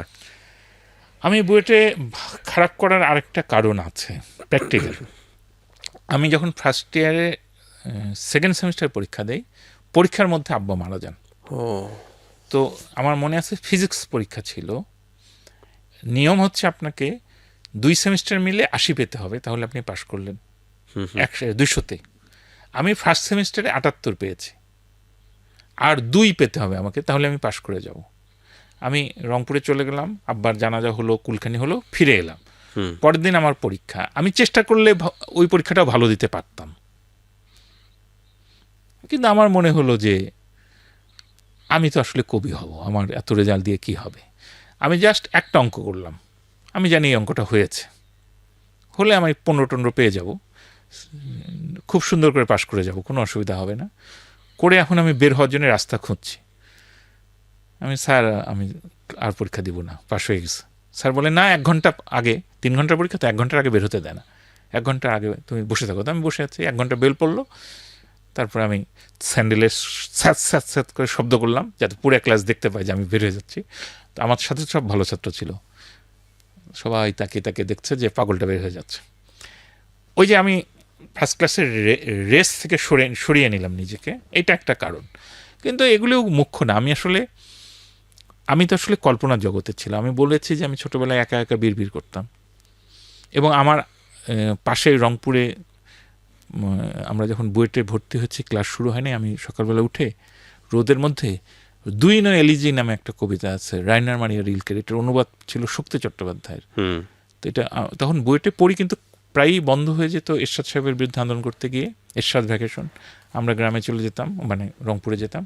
আমার মনে আছে শীতের সকালে আঙিনায় বসে আমি 2 নয় এলিজে পড়ছি, কে ওদের মধ্যে যদি কেউ চিৎকার করে ওঠে, দেবদূত অনুশাসনের মধ্যে তোমার কথা শুনতে পাবে, ওদের মধ্যে কেউ এসে যদি তোমাকে হঠাৎ জড়িয়ে ধরে, তোমার জোরালো অস্তিত্ব মিলিয়ে যেতে পারে, কারণ সুন্দর আর কিছুই নয়, শুধু ভয়ঙ্করের সূচনা। এগুলো একটারও আমি মানে বুঝি না, কিন্তু এগুলো আমি পাতার পর পাতা মুখস্থ করে করে রাখছি, পড়ছি। কবিতা কি আমাকে বুঝতে হবে। ওই সময় আমার পাশের বাড়ি একটা ভদ্রমহিলা আম্মাকে বললেন, আপনার ছেলেটা কি পাগল, সে একা একা কেন কথা বলে? আম্মা তো খুব রেগে গেলেন, আম্মার চোখে তো আমি পৃথিবীর সেরা, তাই না? আরেকজন বলেছিল, ও কি বইটা চান্স পেয়েছে নাকি, চান্স পেলে তো ক্লাস করতে যেত, সারাক্ষণ তো দেখি রংপুরেই থাকে, কারণ আমাদের 1 বছর পরে ক্লাসটা শুরু হয়েছিল। আচ্ছা যাই হোক, তো এখন আসলে আমার জগৎটা ছিল কল্পনার জগৎ, বাস্তবের জগৎ নয়। শার্ল বোদলেয়ার নামে একজন কবি আছেন, বুদ্ধদেব বসু তার উপরে একটা অনুবাদ করে সুন্দর ভূমিকা লিখেছিলেন। ওইটার মধ্যে আছে, মন ভালো নেই কেন, কি করে বলবো, সে কি আমি জানি, আমি একজনকে ভালোবাসি, কাকে, কি করে বলবো, তাকে কি আমি দেখেছি। এগুলি এটা তার ভূমিকার মধ্যে বর্ণনা আর কি। এগুলি পড়ে পড়ে আমি ওই কল্পনার জগতে, যে মন খারাপ থাকতে হবে এটার কোনো কারণ থাকবে না, এবং একজনকে ভালোবাসা যাবে যাকে না দেখলেও চলবে। এবং ওইটার মধ্যে দেখলাম যে শার্ল বোদলেয়ার যখন মারা যান, তখন তার সব যাত্রায় বেশি লোক হয় নাই। তার নাম, ওই বুদ্ধদেব বসু বলছেন যে শার্ল বোদলেয়ারের নামটা সঠিক বানানেও কেউ লিখতে পারতো না। তো এরকম কবিদের জন্য একটা দুঃখ ওইটার মধ্যে আছে। কবি তিনি যিনি সমস্ত মানুষের হয়ে দুঃখ পান। তা আমি ভাবতাম যে আমার কর্তব্য হবে সমস্ত পৃথিবীর হয়ে দুঃখ পাওয়া। বাস্তবের জগতে বিচরণ এগুলি না, একদমই কল্পনার জগতে। কবিতা লিখি, নিজে নিজে প্রকাশ করার চেষ্টা করি, পত্রিকা অফিসে যাই। কচিকাচার মেলা করতাম বলে ইত্তেফাক অফিসে যেতাম। ইত্তেফাক অফিসে রুকনুজ্জামান খান ছিলেন দাদা ভাই, তার কচিকাচার আসর নামে একটা পাতা এখনও বের হয়, সেইখানে আমি ছড়া জমা দিতাম। ছড়া জমা দিলাম, একদিন ছাপা হয়ে গেল। সেটাও আমার মনে আছে, সামরিক শাসনের বিরুদ্ধে রাস্তায় আন্দোলন হচ্ছে, কারফিউ টারফিউ, এর মধ্যে আমার কবিতাটা ফয়েজ আহমেদের কবিতার পাশে ছাপা হলো ছড়াটা আমি পড়ে শোনাই যতটুকুন মনে আছে। শহর জুড়ে রাত্রি আসে নিয়নে, চাঁদের চিঠি ভুল ঘরে দেয় পিয়নে। অনেক দূরে কমলাপুরে ট্রেনের বাঁশি, বাস ডিপোতে বৃদ্ধ বাসের হঠাৎ কাশি। নিঝুম সড়ক কারফিউ দেয় পাহারা, শহরটা কি মরুভূমি সাহারা। ছোট্ট খোকা স্বপ্ন বনে খেয়ালে, কি যেন কি হচ্ছে লেখা দেয়ালে। আমার এই ছড়াটা আমি যখন রুকনুজ্জামান খান দাদাভাইয়ের কাছে গেলাম, দাদাভাই বসেছিলেন, দাঁড়িয়ে পড়লেন, বলে তুমি কেন একটু আগে এলে না? আমি বললাম কী হয়েছে? বলে একটু আগে একজন আমার সাক্ষাৎকার নিচ্ছিলেন, তিনি জিজ্ঞেস করলেন ছোটদের কবিতা আর ছড়ার মধ্যে পার্থক্য কী। আমি তাকে তোমার কবিতাটা দেখাতে পারতাম। এই যে তুমি লিখেছ, শহর জুড়ে রাত্রি আসে নিয়নে, চাঁদের চিঠি ভুল ঘরে দেয় পিয়নে, এটা কবিতা। তো আকাশে ভাসছি না আমার কবিতা। দাদাভাই প্রশংসা করেছেন। দাদাভাইয়ের কাছে ছড়া ছাপা হওয়া খুব কঠিন ছিল। তারপরে আমরা ওইখানে পড়তে পড়তেই পত্রিকা বের করতে শুরু করলাম। মোজাম্মেল বাবু, এখন ৭১ টিভির যিনি প্রধান, তিনি একটা পত্রিকা করছেন। প্রথমে করলেন দেশবন্ধু, তারপরে করলেন পূর্বাভাস। আমরা ছাত্র, কিন্তু তার অফিসে যাই, গিয়ে পত্রিকা বের করি। এইটার কম্পোজের কাজ হতো ইত্তেফাক অফিসে। ইত্তেফাক অফিসে একদিন দেখা গেল যে আমার কবিতা কম্পোজ হচ্ছে। আমাদের পূর্বাভাসের লোক যে ছিল, বা দেশবন্ধুর লোক, আমার মনে হয় কুদ্দুস আফরাদ ভাই, এখন ডিউজের এবার সভাপতি নির্বাচিত হলেন, উনি ছিলেন। উনি বললেন এই আনিসুল হক মিটুন নামে তখন লেখা হতো, এই নামের ফন্টটা বড় করে দাও। তো ওইখানে বসে পরের দিন দেখা গেলো যে বিসদৃশ্যভাবে আমার নামটা অনেক বড়, কারণ ওইখানে আমাদের লোক ঢুকেছিল, তো সে ইত্তেফাকে আমার নামটা বড় করে দিয়েছে। তো এরকম মজা। তো আমি কবি হব বলে বের হয়ে পড়লাম। যেদিন ফাইনাল পরীক্ষা হয়ে গেল 4th ইয়ার, সেদিন আমাদের মোজাম্মেল বাবু, উনি গাড়ি চালাতেন। গাড়ি চালিয়ে আমাদের শহীদ স্মৃতি হলটা খুব সুন্দর, লাল ইট, সামনে খুব সুন্দর লনের মধ্যে নারকেল গাছ, ওইখানে গাড়িটা পার্ক করে ডাকলেন। আমি 3 তলায়, আয় মিটুন নেমে আয়। গেলাম, বললো চল পূর্বাভাস পত্রিকা করবো, তুই ওঠ, গাড়িতে ওঠ। গাড়িতে উঠে উনি ওদের স্টেডিয়ামে নিয়ে গেলেন, ওনার অফিসে। সেখানে গিয়ে বললো কর। তাই বললাম ঠিক আছে, আজ থেকে আমার পদের নাম অ্যাসিস্ট্যান্ট এডিটর, আমার বেতন 3,500 টাকা, বলে আমি কাজ করা শুরু করে দিলাম। আপনি নিজে নিজেই সিলেক্ট করলেন? হ্যাঁ, বড় ভাই তো মোজাম্মেল বাবু। তারপরে আমি পূর্বাভাস পত্রিকা করি, গদ্য কার্টুন নামে কলাম লিখতে শুরু করলাম। সেই কলাম জনপ্রিয় হলো। তারপরে বই বের হলো। ওই সময় একবার ভয় পেয়েছিলাম। একবার রাত্রিবেলা একটা মেসে থাকি, হঠাৎ করে ঘুম ভেঙে গেছে, 350 টাকার চকিতে থাকি। অন্ধকারের মধ্যে আমি কোথায়, আমি এটা কি বুয়েটের হোস্টেল হল, রংপুর, এটা জায়গাটা কোথায়? ভালো করে বুঝলাম যে আমি একটা মেস ঘরে একটা চকির মধ্যে ঘুমিয়ে আছে অন্ধকারের মধ্যে। আমার মনে হলো সমস্ত পৃথিবী অন্ধকার, ভবিষ্যৎহীনভাবে আমি এই জায়গায় আছি। আমি একটা সাপ্তাহিক কাগজে চাকরি করি, যে কাগজের কোনো ভবিষ্যৎ নেই, 2 দিন পরেই বন্ধ হয়ে যাবে, চাকরি থাকবে না, বেতন পাবো না, এবং আমার বন্ধুরা সবাই ইঞ্জিনিয়ারিংয়ে চলে যাচ্ছে, কেউ বিদেশে গিয়েছে বেশিরভাগই। আমার কি হবে? ইটস টু লেট, আমাদের জায়গা থেকে মনে হচ্ছে। হ্যাঁ, কেন এটা রবীন্দ্রনাথের ভাষায় বলতে, ততক্ষণে পালে হাওয়া লাগিয়াছে, ফিরিয়া ফল কি, আর ফেরা হলো না। ওখান থেকে আমাকে ডেকে নিল আজকের কাগজে, আজকের কাগজ থেকে ভোরের কাগজে, ভোরের কাগজ থেকে প্রথম আলোতে। মধ্যখানে ভোরের কাগজে আমার একজন সহকর্মী ছিলেন, তিনি ঢাকা বিশ্ববিদ্যালয় থেকে ইংরেজি বিভাগ থেকে মাস্টার্স করে এসে আমাদের সাংবাদিকতা করেন, সাব এডিটর। তার নাম মেরিনা ইয়াসমিন। তাকে আমি বললাম, তোমারও প্রেম করার বয়স নাই, আমারও প্রেম করার বয়স নাই, এসো আমরা বিয়ে করে ফেলি। এই গল্পটা আমি শুনেছি অনেকের কাছ থেকে। তিনি বললেন যে আমার বড় বোন 2 জন, তাদের বিয়ে হয়েছে ডাক্তারের সঙ্গে, অ্যাটলিস্ট তুমি যদি ইঞ্জিনিয়ার না হও তাহলে তো বিয়ে সম্ভব না। তো আমি বিসিএস দিয়ে রেলে জয়েন করে বিয়ে করে চাকরিটা ছেড়ে দিয়ে চলে এলাম। এই গল্পটা অনেকে জানেন, যারা মিঠুন দাকে চেনেন তারা এই গল্পটা জানেন। না, এটা তার মানে একদম প্ল্যানই ছিল বিয়ে করার জন্য বিসিএস করতে হবে। হ্যাঁ, দুইটা, মানে একটা আমার শাশুড়ি আম্মা আর একটা হচ্ছে আমার নিজের আম্মা। আমার নিজের আম্মা একবার আমার নামের শেষে আমি পরিচিতি ওই আজকের কাগজে যখন লেখাছাপা হতো লিখেছিলাম সাংবাদিক, সাহিত্যিক, প্রকৌশলী। আম্মা আমাকে ফোনে বললেন যে বাবা তুমি কেন প্রকৌশলী লিখেছো, তুমি তো প্রকৌশল বিদ্যা চর্চা করো না। আমি বুঝলাম যে আম্মা একটু অভিমান করেছেন, তো আম্মাকেও দেখালাম যে আমি ইচ্ছা করলে পারতাম। তো এখন মানে এটা কি ভাবি মেনে নিয়েছিল যে ঠিক আছে? হ্যাঁ, কোনো অসুবিধা নেই। কারণ ততক্ষণ ভোরের কাগজ এবং প্রথম আলোতে চাকরিতে আমাদের অনিশ্চয়তা ছিল না, আমরা ভালো ছিল। তখন আপনি প্রথম আলোতে না ভোরের কাগজে? ভোরের কাগজে। ভোরের কাগজে, ভোরের কাগজ তখন খুব ভালো করছে, এটা আমরা জানি। হ্যাঁ, মানে ভালো আসলে করতো না, কিন্তু আমাদেরকে আমাদের সম্পাদক মতিউর রহমান সাহেব টের পেতে দেন নাই। মতি ভাইয়ের সাথে আপনার পরিচয়ের জায়গাটা একটু আসতে চাই। মতিউর রহমান সাহেব ছিলেন ওইটার লেখক, একজন খবরের কাগজের একজন নিয়মিত কলাম লেখক। তো আমরা একবার ঠিক করলাম যে পরিতোষ সেন কলকাতার ছবি আঁকেন, আমাদের ঢাকার সন্তান, তার উপরে উনি দেশে এসছেন, তার উপরে একটা স্টোরি ছাপবো। এ বিষয়ে বিশেষজ্ঞ আমার মতিউর রহমান। মতি ভাইকে আমরা বললাম যে আপনি এটা লেখেন। মতি ভাই বললো তুমি একটা কাজ করো, আমার বাসায় আসো। তারপর আমি, আমাদের আজকের কাগজের অফিস ছিল বিডিআর অফিসের কাছে জিগাতলা, আর মতি ভাইয়ের বাসা ছিল পুরনো ঢাকায় ওয়ারিতে। তা আমি ওয়ারিতে গেলাম তার বাসায়, এই প্রথম তার বাসায় গেলাম, 2-3 দিন তার পিছনে পিছনে ঘুরে আমরা লেখাটা আদায় করলাম। এইভাবে একটু সম্পর্কটা গাঢ় হলো। এরপরে আজকের কাগজ থেকে আমরা ভোরের কাগজে চলে আসি। ভোরের কাগজে আমি তখন খবরের কাগজ না, কাগজ নামে একটা সাপ্তাহিক পত্রিকার দায়িত্ব পাই। এটা কিন্তু ভোরের কাগজের পাশাপাশি বের হয়, কিন্তু ভোরের কাগজের স্টাফ আমি না। এরপর মতিউর রহমান সাহেব ভোরের কাগজের সম্পাদক হয়ে যান। হলে যারা কাগজে কাজ করতো, কাগজটা বন্ধ হয়ে যায়, তাদের চাকরি অনিশ্চিত হয়ে যায়। রাইট। মতি ভাই এই ঘটনার আগে আমাকে ডাকেন, ডেকে বলেন যে তুমি তোমার নিজের চাকরি নিয়ে চিন্তা করবে না, তুমি এসে ভোরের কাগজে জয়েন করবে। এটার কারণ ছিল উনি আমার লেখা পছন্দ করতেন, এবং আমার ধারণা মালেকা আপা উনিও আমার লেখা পছন্দ করতেন। এছাড়াও ওনার ওয়াইফ, এছাড়া অন্য ওনার তখন যারা বন্ধু ছিল তাদের মধ্যেও কেউ কেউ আমার লেখা পছন্দ করত। তারপর আমি ভোরের কাগজে যোগ দিলাম।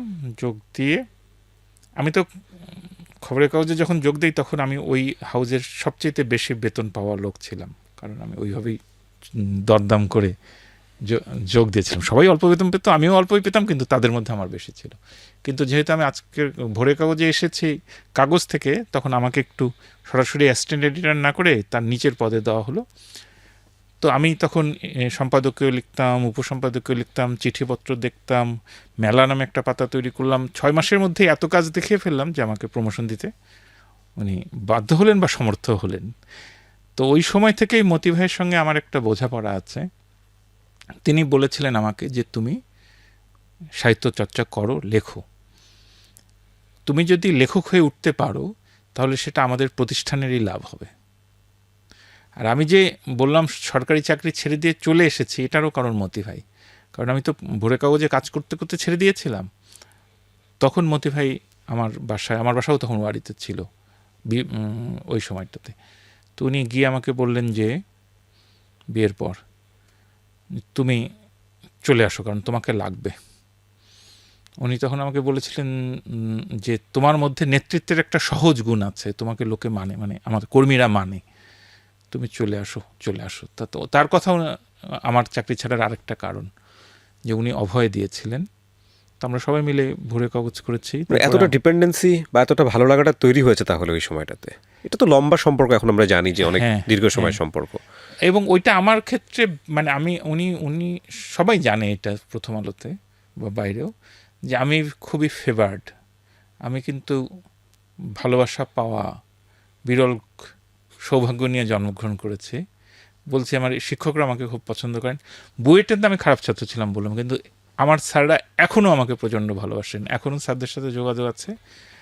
এটা ওই সময়ও ছিল, এখনও আছে। এটা আমি জানি না কেন হয়েছে, টিচার্স পেট বলে এক ধরনের ছেলে থাকে যারা শিক্ষকদের কথা শুনে, এই জন্য তাদেরকে শিক্ষকরা পছন্দ করেন। বিশেষ করে কেজি স্কুলে মেয়ে শিক্ষকরা কোনো একটা বাচ্চাকে অনেক আদর করেন, এরকম হয়। তো আমার ক্ষেত্রে সবসময় বুয়েটে, আমি রংপুর জেলা স্কুলেও এই আদর পেয়েছি, রংপুর কারমাইকেল কলেজে এই আদর পেয়েছি, বুয়েটে এই আদর পেয়েছি। আমি যখন প্রতিষ্ঠানে কাজ করতে এলাম তখনও আমি মতি ভাইদের আদর অনেক পেয়েছি। আমার ক্ষেত্রে উনি স্পেশালি একটা ছাড় দিয়ে রেখেছিলেন যে তুমি লেখক হও, লেখক হলে আমাদের প্রতিষ্ঠানে যদি একজন নিজস্ব লেখক থাকে এটা আমাদের জন্য সুফল এনে দেবে। সেটা দিয়েছে কিনা আমি জানি না, কিন্তু প্রথম আলোতে আমাকে লেখার জন্য ছুটি, আমি মাসের পর মাস ছুটি নিয়ে লিখেছি উপন্যাস লিখব বলে, এগুলি উনি অ্যালাউ করেছেন। আমি আইওয়া বিশ্ববিদ্যালয়ে 3 মাস ছিলাম, উনি অ্যালাউ করেছেন। তেমনিভাবে আমার লেখা যত্ন নিয়ে ছাপা হয়, আমার বই প্রথমা থেকে প্রকাশ করা হয়, আমার বইয়ের বিজ্ঞাপন ভালো মতো দেওয়া হয়। যদিও শেষের দিকে মানে একটু প্রাতিষ্ঠানিক রূপ লাভ করার পরে বিনা পয়সায় বিজ্ঞাপন দেওয়া বন্ধ হয়ে গেছে, সবই পয়সা দিয়ে দিতে হয়। কিন্তু তারপরেও অন্য আমার সহকর্মীরা আমাকে এই বিষয়ে ঈর্ষা যদি করে তাহলে কোনো ভুল করবে না যে আমি মতি ভাইয়ের ভালোবাসা এবং উৎসাহ প্রচণ্ড পেয়েছি। সবারই, মানে আমার সহকর্মীদের সবারই ভালোবাসা আমি পেয়েছি। আমি ওই জায়গাটা আরেকবার একটু ফিরতে চাই, যেটা হচ্ছে আপনি একটা সময় হঠাৎ রিয়ালাইজ করলেন যখন আপনি 300 টাকার চকিতে ঘুমাচ্ছিলেন, হঠাৎ করে একসময় মনে হলো যে জীবনটা সংকীর্ণ হয়ে গেল কিনা। এরপরে ভোরের কাগজ বলি, আজকের কাগজ বলি, বা আমাদের শ্রদ্ধেয় মোজাম্মেল বাবু ভাইয়ের কথা যদি বলি, এই মানুষগুলো যদি লাইফে না আসতো, কিংবা প্রথম আলোর মতো জায়গাতে যদি আপনার না আসা হতো, কখনো সেকেন্ড থট চিন্তা করেছিলেন যে লেখালেখির বাইরে গিয়ে আমাকে কিছু একটা করতে হবে? কখনো এই ভয়টা কি? বলি, আমার জীবনে রিগ্রেট নাই। মোজাম্মেল বাবু ভাই আমাদের, ওনার সঙ্গে আমাদের অম্ল মধুর সম্পর্ক, কিন্তু কোনো দিন আমি মোজাম্মেল বাবু ভাইকে ধন্যবাদ, কৃতজ্ঞতা, ভালোবাসা ছাড়া অন্য কোনো কিছু জানাবো না। কারণ হচ্ছে উনি আমাকে পিক করেন।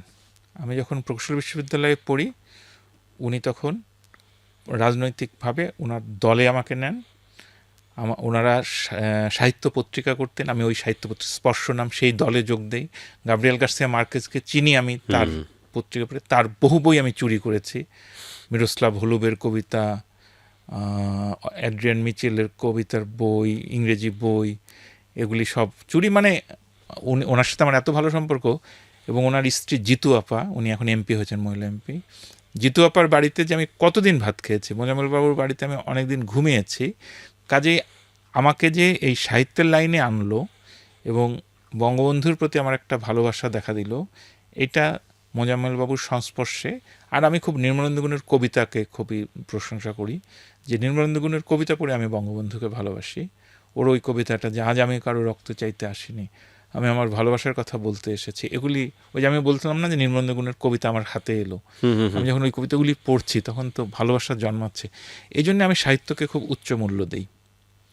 রাজনীতির ক্ষেত্রেও আমি এটা আমেরিকানদেরকে আমেরিকান পররাষ্ট্র মন্ত্রণালয়ে বলে এসেছি। ওরা আইওয়া ইউনিভার্সিটিতে আমাদেরকে নিয়ে গেল, আমরা 28টা দেশের 32 জন লেখক ছিলাম। ওদের পররাষ্ট্রমন্ত্রীর সামনে আমাদেরকে নিয়ে গেল, এই মুহূর্তে আমি নামটা ভুলে গেছি।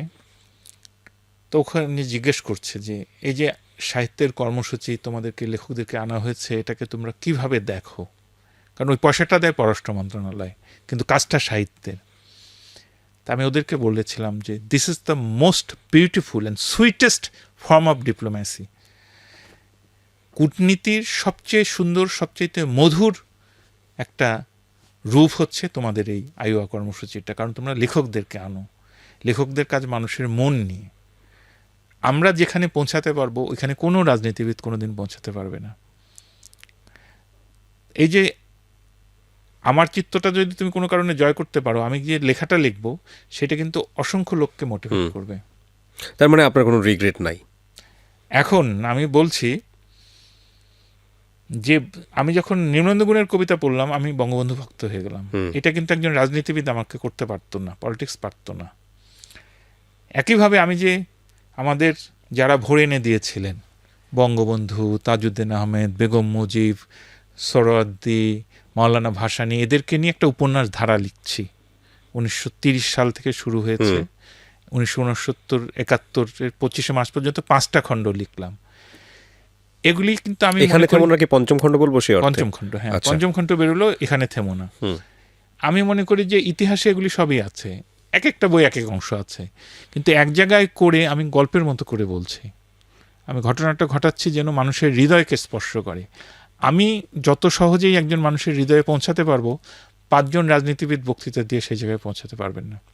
আপনি যেটা প্রশ্ন করেছেন, এদেরকে Regret, না পেলে আমার হ্যাঁ, জীবনটা অন্যরকম হতো, নিঃসন্দেহে অন্যরকম হতো।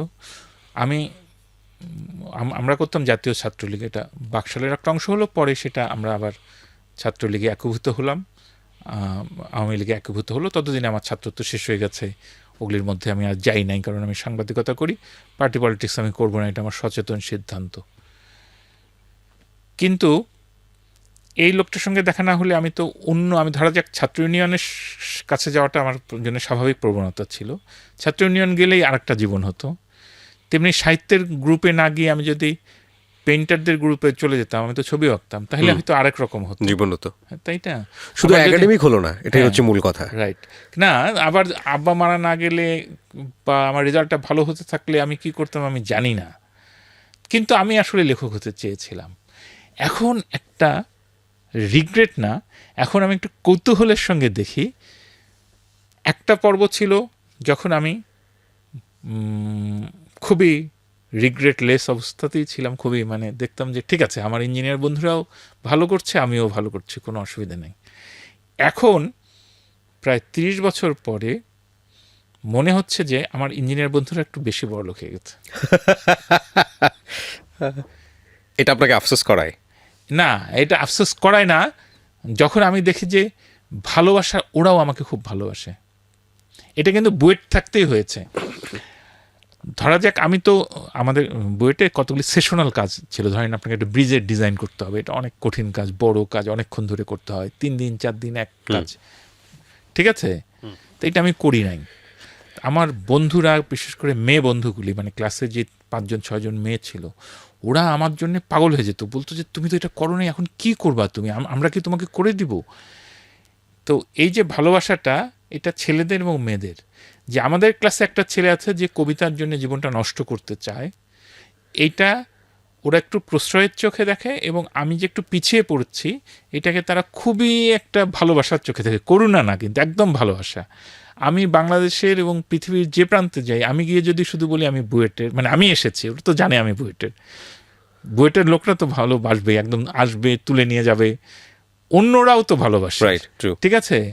আমি আত্মপ্রচার হয়ে আমাকে একটু ক্ষমা করতে হবে, আমি ম্যানহাটানের রাস্তা দিয়ে হাঁটছি নিউ ইয়র্কে, 2 পাশের দোকানে সুভেনির শপ আছে, এই আপনার উপহার সামগ্রী বিক্রি করে, ছোট ছোট, হয়তো স্ট্যাচু অফ লিবার্টির মূর্তি, T shirt, new York police লেখা, NYPD লেখা টি শার্ট, এগুলি বিক্রি করে, এগুলি সব বাঙালি দোকানিরা, সেলসম্যানরা বাঙালি।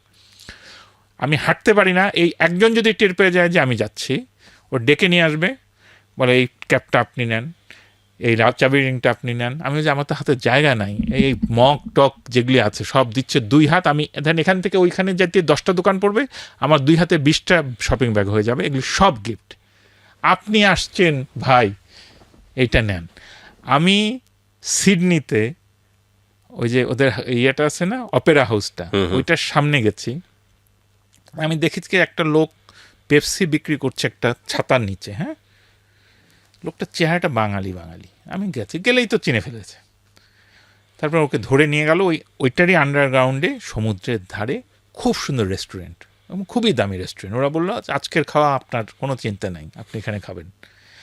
ভুরভুর করে করতে সব বাঙালি এলো, 10 জন 20 জন। একজন মহিলা এলেন, উনি বললেন আমার বাড়ি মিরপুর, ব্যাগ থেকে আমার আয়েশা মঙ্গল এই জাতীয় একটা বই বের করলেন, যে আপনার বই আমি এখন পড়ছি, এই মুহূর্তে আমি আপনার বই পড়ছি। অসাধারণ, অসাধারণ। ঠিক আছে, তা আমি আর এক জীবনে কি চাইবো বলেন? আমি তো লিখেছি, আমি তো ক্রিকেট খেলি নাই, আমি তো সিনেমার নায়ক না, আমি তো ব্যান্ডের গায়ক না, আমি একজন লেখক যার কাজ হচ্ছে নীরবে নিভৃতে লেখা। তো আমি যে ভালোবাসাটা পাই, আমি এই জন্য অনেকবার বলেছি যে এই ভালোবাসার যোগ্য আমি না, এটা কিন্তু সর্বত্র পাই। এবং আবার বলি, আমাকে ক্ষমা করবেন, আমি যা পেয়েছি সব লিখে, ভালোবাসা যা পেয়েছি সব লিখে। আমাকে আমাদের জাতির পিতার ছোট মেয়ে ফোন করেছেন, কারণ তিনি মা বইয়ের খুব ভক্ত, ওই মা নিয়ে আমি একদিন কলাম লিখেছিলাম, উনি ওই দিন আমাকে ফোন করলেন, শেখ রেহানা আপা, আপনার লেখা পড়ে আমি 3 দিন 4 দিন 5 দিন 6 দিন ঘুমাতে পারিনি, অসুস্থের মতো ছিলাম, এমন আমার উপরে প্রভাব। তারপরে তো তার এই যে যারা ভরে এনেছিল এইসব নিয়ে অনেক কথা হলো। ফোনটা উনি মাননীয় প্রধানমন্ত্রীর হাতে ধরিয়ে দিলেন। তার সঙ্গে যে কথাগুলি হলো এটাও লেখা নিয়ে, তখন বঙ্গবন্ধুর বইটা বেরোচ্ছে, কত ভাষায় বেরোবে এগুলি নিয়ে। তো আমি একদম প্রধানমন্ত্রী, জাতির পিতা 2 মে থেকে শুরু করে সাধারণ মানুষ ঢাকার বাইরে যেখানে গেছে, এটা অনেক আগের থেকে আমি যে ভালোবাসাটা পেয়েছি এটা আমি লিখেছি বলে। বাংলাদেশের মানুষ লেখককে খুব ভালোবাসা পায়। এই প্রসঙ্গে আমি আসতাম আনিস ভাই, তার আগে একটা কথা বলতে চাই, আপনার মাটা নিয়ে একটু বলতে চাই, কারণ প্রসঙ্গটা যদি চলে যায়, পৃথিবী বিখ্যাত যে কয়টা উপন্যাস আছে তার মধ্যে মাকে নিয়ে লেখা বেশ কয়েকটা উপন্যাস আছে। আমি আমি পাঠক হিসেবে খুব ক্ষুদ্র জ্ঞান রাখি। আমি খুব ছোটবেলায় পড়েছিলাম ম্যাক্সিম গোর্কির মা। ম্যাক্সিম গোর্কির মা, আমাদের সত্যেন সেনের একটা মা আছে, ওটার নাম মা। জি, আমি আমার এই বইটা লেখার আগে 1084 মাটা পড়ে নিলাম, মহেশ্বেতা দেবীর। আমি মাদার কারেজ নামে একটা নাটক আছে, ওইটা পড়ে নিলাম। এর বাইরেও নিশ্চয়ই মাকে নিয়ে আরো লেখা আছে, গর্ভধারিণী আছে। এবং আমরা বাংলা সাহিত্যে যেই মা নামের যেই গল্প বা উপন্যাসটা নিয়ে আমরা প্রাউড ফিল করি, গর্বিত, সেটা হচ্ছে আনিসুল হকের মা। এবং এটা এতটাই বেশি সমার্থক হয়ে গেছে যে মা আর অন্য কেউ লিখলে আমার মনে হয় আপনার নামেই পরিচিত হয়ে যাবে, এরকম ব্যাপার। কিন্তু এটার একটা অদ্ভুত গল্প আছে। গল্পটা এরকম যে যাকে নিয়ে লেখা হয়েছিল, যে মাকে নিয়ে লেখা হয়েছিল, তার সন্তান মুক্তিযুদ্ধে যান এবং তিনি যাবার আগে ভাত খেতে চেয়েছিলেন বা এরকম একটা গল্প, এবং তিনি আর কখনো ফেরেননি। ওই মা যতদিন বেঁচে ছিলেন উনি আর কখনো ভাত খাননি। এই গল্পটা নিয়ে আপনি বলেছেন, বিভিন্ন মাধ্যমে বলেছেন। আমি চাই আমার এই অনুষ্ঠানেও এটা একটা স্মৃতি হয়ে থাকে, এটা একটা ডকুমেন্ট হয়ে থাকে। আপনি কেন লিখলেন, কিভাবে লিখলেন, গল্পটা একটু আপনার কাছে প্রথমে হচ্ছে তখন 21 টেলিভিশন কেবল শুরু হয়েছে। আমাকে নাসিরউদ্দিন ইউসুফ বাচ্চু ভাই উনি ফোন করলেন যে এই 21 টেলিভিশনে 26শে মার্চে একটা নাটক দিতে হবে, একটা গল্প আছে এরকম। আজাদ ভাই নামে আমাদের একটা মুক্তিযোদ্ধা ভাই ছিল, ওনার মা না ভাত খেতেন না। আমি শুনে বলি না, এটা তো নাটক লিখলে হবে না, কারণ টেলিভিশনের নাটক কিন্তু মানুষ ভুলে যায়, এটা সংরক্ষিত রাখা কঠিন। ফিল্ম হলে অন্য কথা, চলচ্চিত্র হলে। এটা আমি অন্য কিছু যদি করি আপনার কোনো আপত্তি আছে? উনি বললেন না, কোনোই আপত্তি নেই, কর।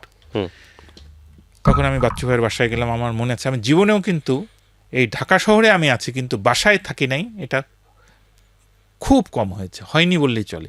ওই এক রাত আমি গল্প করতে করতে সারা রাত নাসিরউদ্দিন ইউসুফের পল্টনস্থ বাসায় ছিলাম। আমার সঙ্গে ছিলেন বাচ্চু ভাই, হাবিবুল আলম বীর প্রতীক মুক্তিযোদ্ধা এবং শিমুল ইউসুফ, যিনি আমাদের আলতাফ মাহমুদের স্ত্রীর বোন। এরা আমাকে মুক্তিযুদ্ধের গল্পগুলি বললেন, আমি সব শুনলাম। গল্পটা আগে বলে নিই যে 60-এর দশকে ঢাকা শহরে সেন্ট গ্রেগরি স্কুলে ক্লাস 6-এ পড়ে আজাদ। বাবা মার একমাত্র ছেলে, তার বাবা ভীষণ বড়লোক। ইস্কাটনে তাদের বাড়ি, কয়েক বিঘা জমিতে। বাড়িতে হরিণ ছিল, সরোবর ছিল, মশলার বাগান ছিল। আজাদের বাবা আরেকটা বিয়ে করতে চাইলেন। আজাদের মা বললেন, খবরদার, তুমি দ্বিতীয় বিয়ে করবে না, যদি করো আমি আজাদকে নিয়ে এই বাড়ি ছেড়ে বের হয়ে যাব। আজাদের বাবা আরেকটা বিয়ে করেন। ক্লাস 6-এ পড়ে আজাদকে নিয়ে আজাদের মা ওই রাজপ্রাসাদ ছেড়ে বের হয়ে চলে যান, বস্তি ঘরে আশ্রয় নেন। অনেক কষ্ট করে আজাদকে লেখাপড়া করান। আজাদ ম্যাট্রিক পাস করলো, ইন্টারমিডিয়েট পাস করলো, করাচি থেকে ডিগ্রি পাস করলো এবং ঢাকা বিশ্ববিদ্যালয়ের আন্তর্জাতিক সম্পর্ক বিভাগ থেকে মাস্টার্স পাস করলো। 1971 সালে রেজাল্ট হলো, বের হয়ে এলো। আজাদের বন্ধু ছিল রুমি, আজাদের বন্ধু ছিল হাবিবুল আলম, কাজী কামাল। এরা সবাই আগরতলায় গেছে, মুক্তিযুদ্ধ ক্যাম্পে ট্রেনিং নিয়েছে। খালেদ মোশাররফের নেতৃত্বে ট্রেনিং নিয়ে তারা ঢাকা শহরে ফিরে এসেছে, হাতে অস্ত্র। তারা মাঝে মধ্যে গেরিলা অ্যাটাক করে। এদের সঙ্গে যখন আজাদের দেখা হলো, আজাদকে বললো, তুই চল আমাদের সাথে অপারেশনে চল, তুই তো বন্দুক চালাতে পারিস, কারণ তোর বাবার বন্দুক আছে ছিল। আজাদ বলল, এই জগতে মা ছাড়া আমার কেউ নাই, মায়েরও আমি ছাড়া কেউ নাই। মা যদি আমাকে অনুমতি দেন তাহলেই কেবল আমি যুদ্ধে যেতে পারি। আজাদ মাকে গিয়ে বললো, মা আমি কি যুদ্ধে যাব? মা বলে, নিশ্চয়ই যাবে, তোমাকে তো আমি আমার জন্য মানুষ করি নাই, তুমি দেশের কাজে লাগবে, দশের কাজে লাগবে, এই জন্যই মানুষ করেছি। আজাদ যুদ্ধে অংশগ্রহণ করে, 2টো অপারেশনে সে যায়। আর আজাদদের বাড়িতে সব মুক্তিযোদ্ধারা এসে আশ্রয় নেয়, অস্ত্রগুলো লুকিয়ে রাখা হয়। 1971 সালের 30শে আগস্ট ঢাকা শহরের 22টি মুক্তিযোদ্ধাদের বাড়িতে পাকিস্তানি সেনাবাহিনী হামলা চালালো। আজাদদের বাড়ি ঘেরাও করলো। ওরা তখন খালি গা, গরমের মধ্যে ক্যারম খেলছিল। এর মধ্যে গোলাগুলি শুরু হয়ে গেল। কাজী কামাল একজন আর্মি অফিসারের অস্ত্র কেড়ে নিয়ে গুলি করতে করতে পালিয়ে গেলেন। খালি গা ছিল, পরনে ছিল লুঙ্গি। একজন টান মেরে ওনার লুঙ্গিটা খুলে গেছে, কিন্তু উনি ওই দিগম্বর অবস্থায় দৌড়ে আর একটা বাড়িতে গিয়ে কাপড় চোপড় নিয়ে উনি পালিয়ে যেতে সক্ষম হন। কিন্তু আজাদ, জুয়েল, যার নামে ঢাকা স্টেডিয়ামে গ্যালারি আছে, জুয়েল গ্যালারি, এরকম কয়েকজন মুক্তিযোদ্ধা ওখানে ধরা পড়লো। ওদেরকে রমনা থানায় নিয়ে গেল। পাকিস্তানি সেনাবাহিনীর দালালরা আজাদের মাকে বলল, আমরা ওকে ছাড়ানোর ব্যবস্থা করে দিব, ও রাজসাক্ষী হবে, সব কিছু স্বীকার করতে হবে, বন্ধুরা কোথায় লুকিয়ে আছে, অস্ত্র কোথায় আছে, এটা বললেই ছাড়া হবে। আজাদের মা আজাদের সঙ্গে দেখা করলেন, সম্পূর্ণ উল্টো কথা বললেন, শক্ত হয়ে থেকো বাবা, কোনো কিছু স্বীকার করবে না। আর আজাদ বলল, মা কয়েকদিন ভাত খাই না, কালকে যখন তুমি আসবে আমার জন্য ভাত নিয়ে আসবে। পরের দিন মা অনেক যত্ন করে ভাত রেঁধে টিফিন ক্যারিয়ারের বাটিতে সাজিয়ে রমনা থানায় গেলেন। গিয়ে দেখলেন ছেলে নেই। এই ছেলে আর কোনোদিনও ফিরে আসেনি, এবং এই মা আরও 14 বছর বেঁচে ছিলেন 1985 সাল পর্যন্ত, আর কোনোদিনও তিনি ভাত খাননি। এই ছিল গল্পটা। এখন আমি শুধু ভাষা শুনলাম যে আজাদ ধরা পড়েছে, আজ ভাত খেতে চেয়েছে, আজাদের মা তাকে ভাত দিতে পারেননি বলে ভাত খাননি, এর বেশি আমি কিছু পাচ্ছি না। তো আমি আজাদের খবরটা জানলাম নাসিরুদ্দিন ইউসুফ বাচ্চুর কাছে, তাদের ইন্টারভিউ করলাম, কিন্তু বেশি জানা যায় না। তখন আমি প্রথম আলোতে বিজ্ঞাপন দিলাম যে আমি আজাদের পরিবারকে কেউ আছেন কিনা একটু লিখে, যেরকম ইস্কাটন এলাকায় একজন ছিলেন আজাদ নাম, মুক্তিযুদ্ধে ধরা পড়েন, শহীদ হন, কেউ কি জানেন? আমাকে প্রথম ফোন করেন আজাদের ছোট মা, যার জন্যে আজাদের মা ওই বাড়ি ছেড়ে বের হয়ে গিয়েছিলেন। আমি তার সঙ্গে দেখা করলাম ইস্কাটনেই, আজাদের বাড়ির পেছনে একটা দোতলা বাড়ি নিয়ে তখন তিনি ছিলেন। তিনি আমার সঙ্গে খুব ভালো ব্যবহার করলেন। তিনি বললেন, আজাদ তো আমার কাছে আসতো, আজাদকে নিয়ে আমি গাড়ি করে গুলিস্তানে যেতাম, ও তো এলভিস প্রিসলির রেকর্ড খুব পছন্দ করত। এবং ওই সময় 71 সালে বা 70 সালে কিন্তু এরা গাড়ি চালাতেন, আমাদের জাহানারি মামা গাড়ি চালাতেন। দেশটা তখন আরও একটু অগ্রসর ছিল বলেই মনে হয়। এরপরে আমাকে যোগাযোগ করলেন একজন গাজী ভাই। গাজী ভাই আমাকে জায়েদ, আজাদের যে খালাতো ভাই, ছোট ভাই, তার সঙ্গে যোগাযোগ করে দিলেন। জায়েদের কাছে আমি আজাদের ফটোগুলি পেলাম। যে ফটোগুলি আপনারা এখন দেখেন সব এগুলি জায়েদ ভাই আমাকে দিয়েছেন, আমি এগুলি মুক্তিযুদ্ধ জাদুঘরকে দিয়েছি। চিঠিপত্র, চিঠির মধ্যে অনেক কিছু পাওয়া গেল, এবং অনেক পুরো কাহিনীটা কীভাবে আজাদ বড় হলো, পুরো কাহিনীটা যেটা আপনারা মা বইয়ে পান, সেটা প্রধানত জায়েদ ভাইয়ের বলা। এরপরে আমি জায়েদ ভাইয়ের আরও যেসব আত্মীয় স্বজন আছে, টগর নামে আরেকটা খালাতো ভাই, তার বাড়ি, মহুয়া নামে তাদের একটা, মানে জায়েদ ভাইদের বোন, খুব সুন্দর বর্ণনা আছে মা বইয়ে, যে মা ভাত খাওয়াতেন, হাতের মধ্যে যে আঙ্গুলের মধ্যে ভাতগুলো লেগে থাকতো ওগুলি চেটে চেটে মহুয়ারা খেতেন, সেই সবের বর্ণনা। কিন্তু উনি খাচ্ছেন না, কিন্তু উনি ওদেরকে খাওয়াচ্ছেন। এইগুলির জন্য আমি একটার পর একটা বাড়ি। আর মুক্তিযোদ্ধা, ওই আজাদের ক্লাসমেট যদি হয়, আজাদের সঙ্গে যুদ্ধ করেছে, অথবা ইস্কটন এলাকার মুক্তিযোদ্ধা, যাকে যখন পেয়েছি আমি ইন্টারভিউ করেছি। তো একদিন আমাকে একজন বললেন, ওদের আত্মীয়, আপনি জানেন আপনি কার বাড়ি এসেছেন? এটা এই এলাকার সবচাইতে বড় মাস্তানের বাড়ি, এবং আপনার প্রাণ সংহার হতে পারে। রাখেন, কিছুই হয় না, ওই যে একটু আগে বলছি না আমার কোনো শত্রু নাই। তো ওই কাহিনীগুলো জোড়া দিয়ে দিয়ে আমি মনে করি আমি মাটা ভালো লিখেছি। এটা বলা উচিত না, সবসময় বলতে হয় না ভালো লিখি নাই। এই লেখায় বা নির্মাণের জায়গাটায় যদি আমি একটু জানতে চাই, একটা হচ্ছে যে আপনি যখন লিখছিলেন তখন আপনার ভেতরের অনুভূতিটা কি হচ্ছিল, বা কাটাছেঁড়ার জায়গাটায় যদি বলি।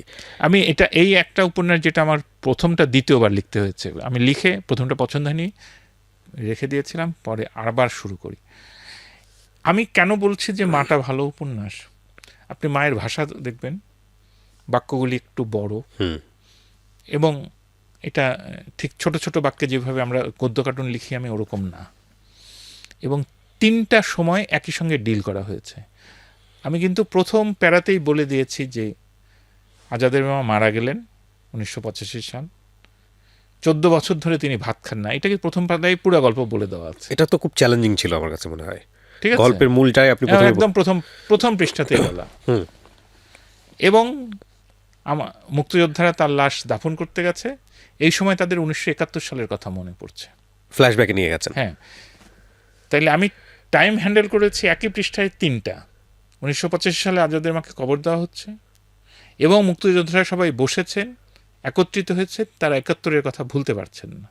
এবং একই সঙ্গে 1947 সাল থেকে আজাদ জন্মগ্রহণ করছে, বড় হচ্ছে, পাকিস্তান হচ্ছে, ভাষা আন্দোলন হচ্ছে, 3টা টাইম আমি ডিল করেছি, এবং এই বইটা 100তম মুদ্রণ পার হচ্ছে।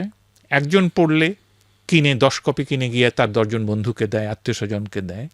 তার মানে পাঠকের হৃদয়ে এটা স্পর্শ করে। সব বই সবার করবে না, আমার বই মা পড়ে শেষ করতে পারেনি এমন লোক আছে, জগতে আছে। ভালো না এরকম বলার লোক আছে, কিন্তু ভালো বলার লোকও আছে প্রচুর। আমি যেটা মনে করি যে বাংলাদেশের পাঠকরা অত্যন্ত উন্নত রুচির। এই যে এরকম একটা জিনিস যেটার মধ্যে 3টার সময় আমি ডিল করলাম, ভাষাটা বেশ কঠিন, আমি কঠিন বলবো না, বাক্যগুলি বড়, তরলভাবে ফিচারের ল্যাঙ্গুয়েজ, সংবাদপত্রের ল্যাঙ্গুয়েজে এটা লেখা নয়। এই উপন্যাসটি যে এত লোক পছন্দ করে, এবং যিনি পড়েন, এই যে আমি তো বললাম যে আমাকে জাতির পিতার ছোট মেয়ে বলেছেন যে তিনি 7 দিন ধরে এই বইটা পড়ার পরে এই বইয়ের প্রভাবের মধ্যে ছিলেন, ঘোরের মধ্যে ছিলেন। এরকম আমি বহু লোক পেয়েছি, বহু লোক। এমন কোনো দিন যায় না যেদিন আমি অন্তত একটা চিঠি, একটা ইমেল, একটা ফেসবুকের কমেন্টস পাই না মায়ের উপরে। এটা হতেই থাকে। মা তো বাংলাদেশে কোনো জীবিত লেখক, যেটা পাঠ্য বই না, টেক্সট বুক না, তার মধ্যে সবচেয়ে বেশি বিকৃত হওয়া, সবচেয়ে বেশি বিক্রি হওয়া। সেই দিক থেকে আমার কাছে ভালো লাগে, কারণ এটা মুক্তিযুদ্ধের গল্প, এটা মায়ের গল্প। সেই কারণেই বাংলাদেশের মানুষ কিন্তু মুক্তিযুদ্ধের গল্প পছন্দ করে, মুক্তিযুদ্ধের বই কিন্তু খুবই বিক্রি হয়। এবং আমরা একটা জরিপে দেখলাম, প্রথম আলোতে যখন মুক্তিযুদ্ধের কোনো খবর প্রকাশিত হয়, কোনো ফিচার প্রকাশিত হয়, সেটাও লোকে বেশি পড়ে। বাংলাদেশের মানুষের মুক্তিযুদ্ধ নিয়ে একটা প্রকৃত ভালোবাসা আছে, একদম খাঁটি ভালোবাসা। মা নিয়ে আমাদের সবার ভালোবাসা আছে। আরেকটা আসপেক্ট আছে, বিশেষত্ব আছে, সেটা হচ্ছে নারীবাদ। 60-এর দশকের একজন মহিলা তার স্বামী দ্বিতীয় বিয়ের প্রতিবাদ করছেন, প্রতিবাদ করে তিনি শেষ মুহূর্ত পর্যন্ত, শেষ দিন পর্যন্ত লড়াই করে গেলেন।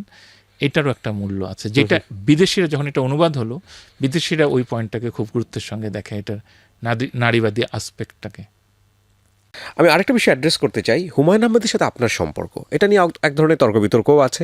হুমায়ুন আহমেদ স্যার আমাদের সবচেয়ে বড় প্রতিভাবান, বিস্ময়কর একজন শিল্পী। ওনার সঙ্গে তুলনীয় কেউ নাই। আর উনি তো বড়দের জন্যও লিখতেন, উপন্যাস লিখতেন। বিক্রি বা জনপ্রিয়তায় তার সমকক্ষ হয়ে গেছেন বলা যাবে, বা প্রায় হয়েছেন মোহাম্মদ জাফর ইকবাল, আর কেউ নাই। কিন্তু আমার সঙ্গে, আমি স্যারকে অনেক শ্রদ্ধা করি এবং অত্যন্ত উচ্চ মূল্য, মানে এইরকম প্রতিভা, কারণ তার বাক্যগুলি তার নিজের, তার স্টাইল তার নিজের। এটা বাংলা সাহিত্যে বা পৃথিবীর কোথাও এরকম আরেকজন লেখক পাওয়া যাবে না যে এইভাবে লেখে, এত মৌলিক লেখক। স্যারের সঙ্গে আমার সম্পর্ক সত্যি সত্যি এটা একটা দ্বন্দ্ব, দ্বান্দ্বিক বলতে কিন্তু খারাপ না, মানে দ্বন্দ্ব সমাজ, যেমন বাবা মা, স্বামী স্ত্রী, ভাই বোনও কিন্তু দ্বন্দ্ব সমাজ। আমার সঙ্গে তার সম্পর্কটা, আপনি তো আপনার অনুষ্ঠানে চান যে নতুন কোনো কথা বলি যেটা আগে কোথাও বলি নাই, আমি বলি। স্যারকে তো আমরা সবাই পছন্দ করি। আমি বইমেলায় যেতাম, আমি তখন কাগজে লিখতামও বইমেলা নিয়ে, স্যারের ইন্টারভিউ নিতাম, খুবই সুন্দর ছিল। মানে দূর থেকে তাকে আমি একজন ভক্ত হিসেবে পছন্দ করতাম। আমি একটু একটু করে লিখছি, এটা উনি জানতেন। তো একদিন একটা ঘটনা ঘটে, এটা আমি কোথাও বলি নাই, আজকে বলছি প্রথম। ওনার বাসাতে বৃহস্পতিবারে একটা লেখকদের এবং শিল্পীদের, বিখ্যাত মানুষদের আড্ডা হতো।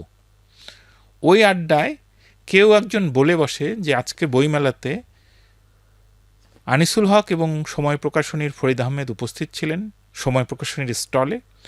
একজন এসে বলে যে জাফর ইকবালের এই বইটা কোথায় পাওয়া যায়। ফরিদ আহমেদও বলে যে জাফর ইকবালের বই কোথায় পাওয়া যায় আমাদের জানা নাই। আনিসুল হকে বলে জাফর ইকবালের বই কোথায় পাওয়া যায়, এটা আমাকে জিজ্ঞেস করছেন কেন। তো হুমায়ুন আহমেদ স্যার খুব রেগে যান। পুরো কথাটা কিন্তু মিথ্যা, কারণ জাফর ইকবাল স্যারের সাথে আমার খুবই মধুর সম্পর্ক। আর সময় প্রকাশনী জাফর ইকবাল স্যারের বই তখন বিক্রি করে তার প্রধান আয় হয়। কাজে এই ধরনের অশ্রদ্ধেয় কথা তখনও বলার কোনো কারণ নেই, এখনও বলার কোনো কারণ নেই। এটা কেন একজন এটা বানিয়ে বললো? অনেক সময় মানুষের নিন্দা করে নিকটবর্তী হতে চায়, ভালো মানে কাছে যাওয়ার কৌশল হিসেবে এগুলি বলে।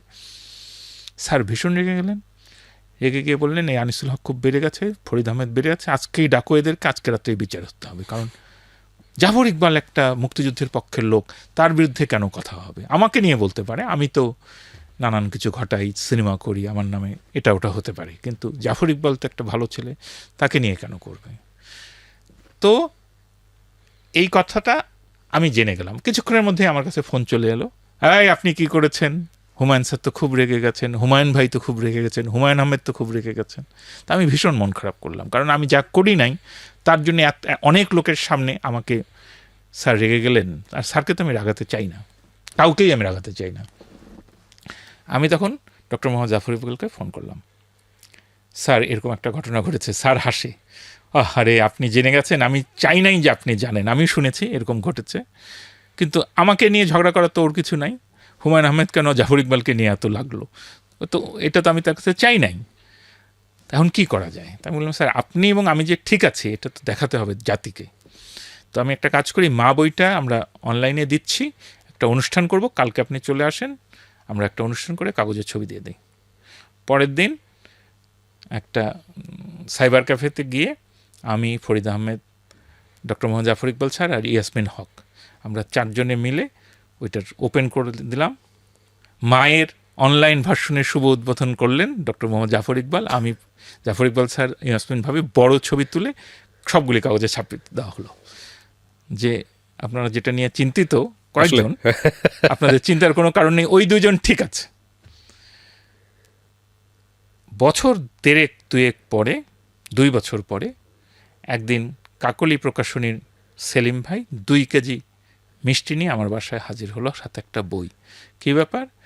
যে হুমায়ুন আহমেদ স্যার আপনাকে একটা বই উৎসর্গ করেছেন এবং আপনার জন্য মিষ্টি পাঠিয়েছেন। তারপর আমি বইটা উল্টে দেখলাম, স্যার লিখেছেন, আনিসুল হক, আমার ব্যবহারের জন্য আমি লজ্জিত। আমি দেখলাম এই সুযোগ, আমিও 2 কেজি মিষ্টি কিনে নিয়ে স্যারের বাসায় চলে গেলাম। স্যার বললেন যে আমি জেনেছি তোমার সম্পর্কে যে কথাটা আমাকে বলেছিল এটা মিথ্যা, তো আমি তো এর মধ্যে করে ফেলেছি, এটা তো আর ফিরে নেওয়া যাচ্ছে না, এই জন্য তোমাকে আমি বইটা উৎসর্গ করলাম। অসাধারণ, অসাধারণ। তারপরে আমার স্যারের সাথে খুবই ভালো সম্পর্ক হয়ে গেল, খুব ভালো। কিন্তু আমার তো গুলতেকিন ভাবির সঙ্গেও ভালো সম্পর্ক। হ্যাঁ, বলেন বলেন প্লিজ। এর মধ্যে তো শাওনের সঙ্গে স্যারের বিয়ে হয়ে গেছে, হ্যাঁ, এখন হুমায়ুন স্যারের সাথেও ভালো সম্পর্ক। তো শাওনার নতুন গানের অ্যালবাম বের হবে, হুমায়ুন স্যার আমাকে ডাকলে আমি যাই। আবার মনে মনে ভাবি যে গুলতেকিন ভাবি যদি এই দৃশ্য দেখে যে আমি ওইখানে গেছি তাহলে কি হবে, এবং দেখা হলে স্যার ভাবি একটু খোঁচাও দেয়, হ্যাঁ দেখেছি তো, আপনি তো ওখানে গিয়েছিলেন, এরকম আর কি। মানে পুরো কথাটা আমি বলছি, একটু বানিয়ে বলছি, কিন্তু আমাকে পারফেক্টলি ব্যালেন্স করে চলতে হতো। আমার যেটা ভালো লাগে, আমি তো মোহাম্মদ জাফর ইকবাল স্যারকে খুবই ভালোবাসি, ইয়াসমিন ভাবিকে খুবই ভালোবাসি, গুলতেকিন আপা এখন আরেকটা বিয়ে করেছেন, খুব ভালো আছেন, আমি দোয়া করি, সব ঠিক আছে। কিন্তু হুমায়ুন স্যারের ভালোবাসাটাও আমি পেলাম। স্যার দেখা হলে আমাকে ডাকতে নাই, আনিস ও লেখক আমার পাশে এসে বসো। একদিন স্যার খুব সিগারেট খাচ্ছেন, আমি বললাম, স্যার আপনার হার্টে অসুখ, অপারেশন হয়েছে, আপনি কেন এত সিগারেট খান? স্যার বললেন, আনিস তুমি লেখক, তুমি বুঝবে, এই ঢাকা শহরে আমার মেয়েরা আছে, তার সঙ্গে আমার দেখা হয় না 3 বছর, আমার এই জীবনের দাম কি? আমি বললাম, স্যার আপনার দুঃখটা জেনুইন, কিন্তু এটার জন্য সিগারেট খেতে হয় না, সিগারেটটা আপনি নেশায় খান, এটা বলেন না। এটার পরে ওই পরিবারে একটু প্রতিক্রিয়া হয়েছিল এই কথাটা জানার পরে, যাই হোক সেটা আর বলতে চাই না। স্যারের ক্যান্সার হলো, আমি স্যারের সঙ্গে দেখা করলাম, স্যারকে বললাম, স্যার আপনি আর 10টা বছর বাঁচেন, 65 বছর, 75, আমরা 10 বছরের মধ্যে নিজেরা ভালো লেখক, ভালো ফিল্ম মেকার, ভালো নাট্যকার বের করে ফেলতে পারবো বলে আশা করি, কিন্তু এখন যদি আপনি মারা যান সর্বনাশ হয়ে যাবে, বইমেলা শেষ হয়ে যাবে, টেলিভিশন নাটক শেষ হয়ে যাবে, সিনেমা শেষ হয়ে যাবে। স্যার বললেন, তুমি যদি দোয়া করছো মাত্র 10 বছর চাচ্ছ কেন, 1000 বছর চাও। রসিকতা করে হাসি মুখে লোকটা গেল। ওখান থেকে আমার জন্যে উনি বই পাঠিয়ে দিলেন, কৌতুকের বই। এটা আমি ভুলতে পারবো না, কারণ তিনি তখন হাসপাতালে চিকিৎসা নিচ্ছেন, এই অবস্থায় আনিসুল হক নামের একজন অখ্যাত লেখককে তিনি বই মনে করে পাঠিয়ে দিচ্ছেন, অটোগ্রাফ দিচ্ছেন, আনিসুল হক তোমার গদ্য কার্টুনের কৌতুকগুলি পানসে হয়ে যাচ্ছে, তুমি একটা ফরেন এইড নাও বলে বইটা উনি বিদেশি ইংরেজি কৌতুকের বই পাঠালেন।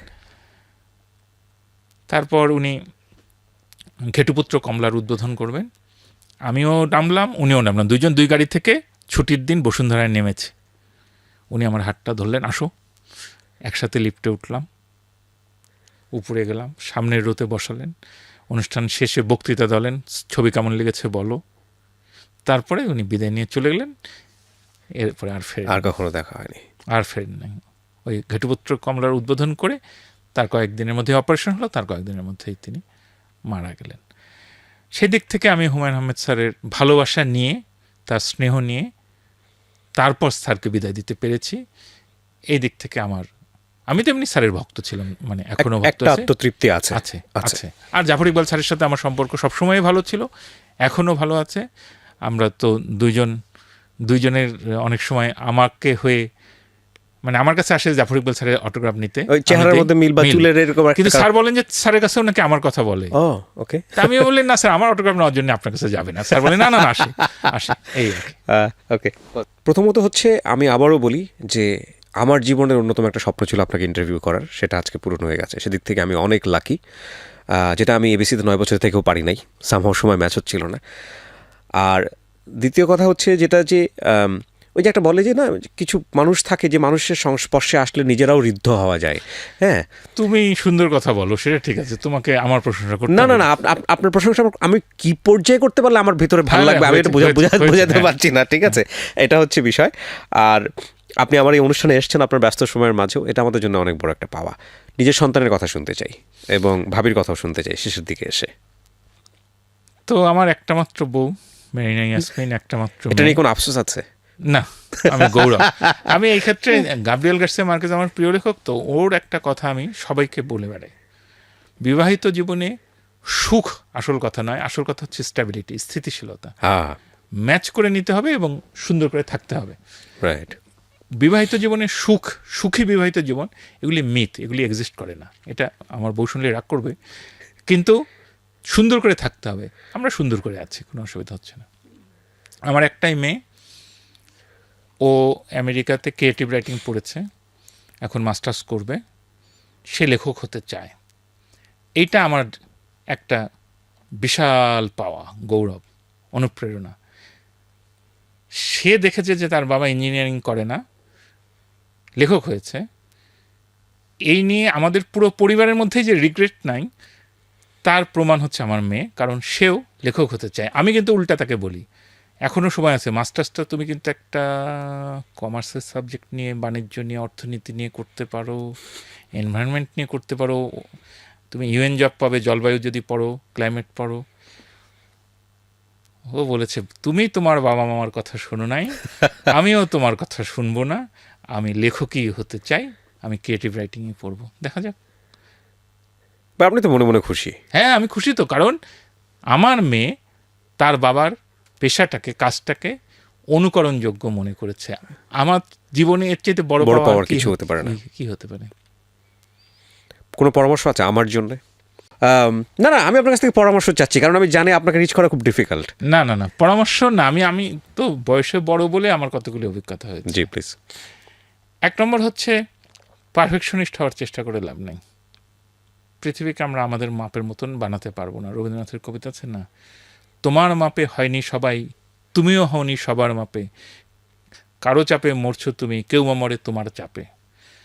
আমরা যদি পৃথিবীটাকে, ওই যে সুনীল গঙ্গোপাধ্যায়ের কবিতা আছে যে রাগী লোকেরা কখনো কবিতা লিখতে পারে না, তারা ভীষণ চেঁচায়। আমি একজন রাগী লোককে জানি, নদীর গতিপথ কেন সরল লেখার মতো সোজা নয়, এই নিয়ে লোকটা রাগারাগি করছিল। এই লোকটা কোনোদিন কবিতা লিখতে পারবে না। হাতে একগোছা চাবি, লোকটা তালা খুলবার বদলে তালা ভাঙবার কথা ভাবছিল। তা আমি বলি, জগৎটা সোজা করার চেষ্টা করার দরকার নেই। ওই আবার একই কথা, সুখ নয়, আমাদের স্ট্যাবিলিটি খুঁজতে হবে। তবে যে যা করছি আমরা যেন ভালোবেসে করি, মন দিয়ে করি এবং সবচেয়ে ভালো উৎকর্ষ অর্জনের চেষ্টা করি। পরিশ্রম ছাড়া কিন্তু কেউ সফল হয় না।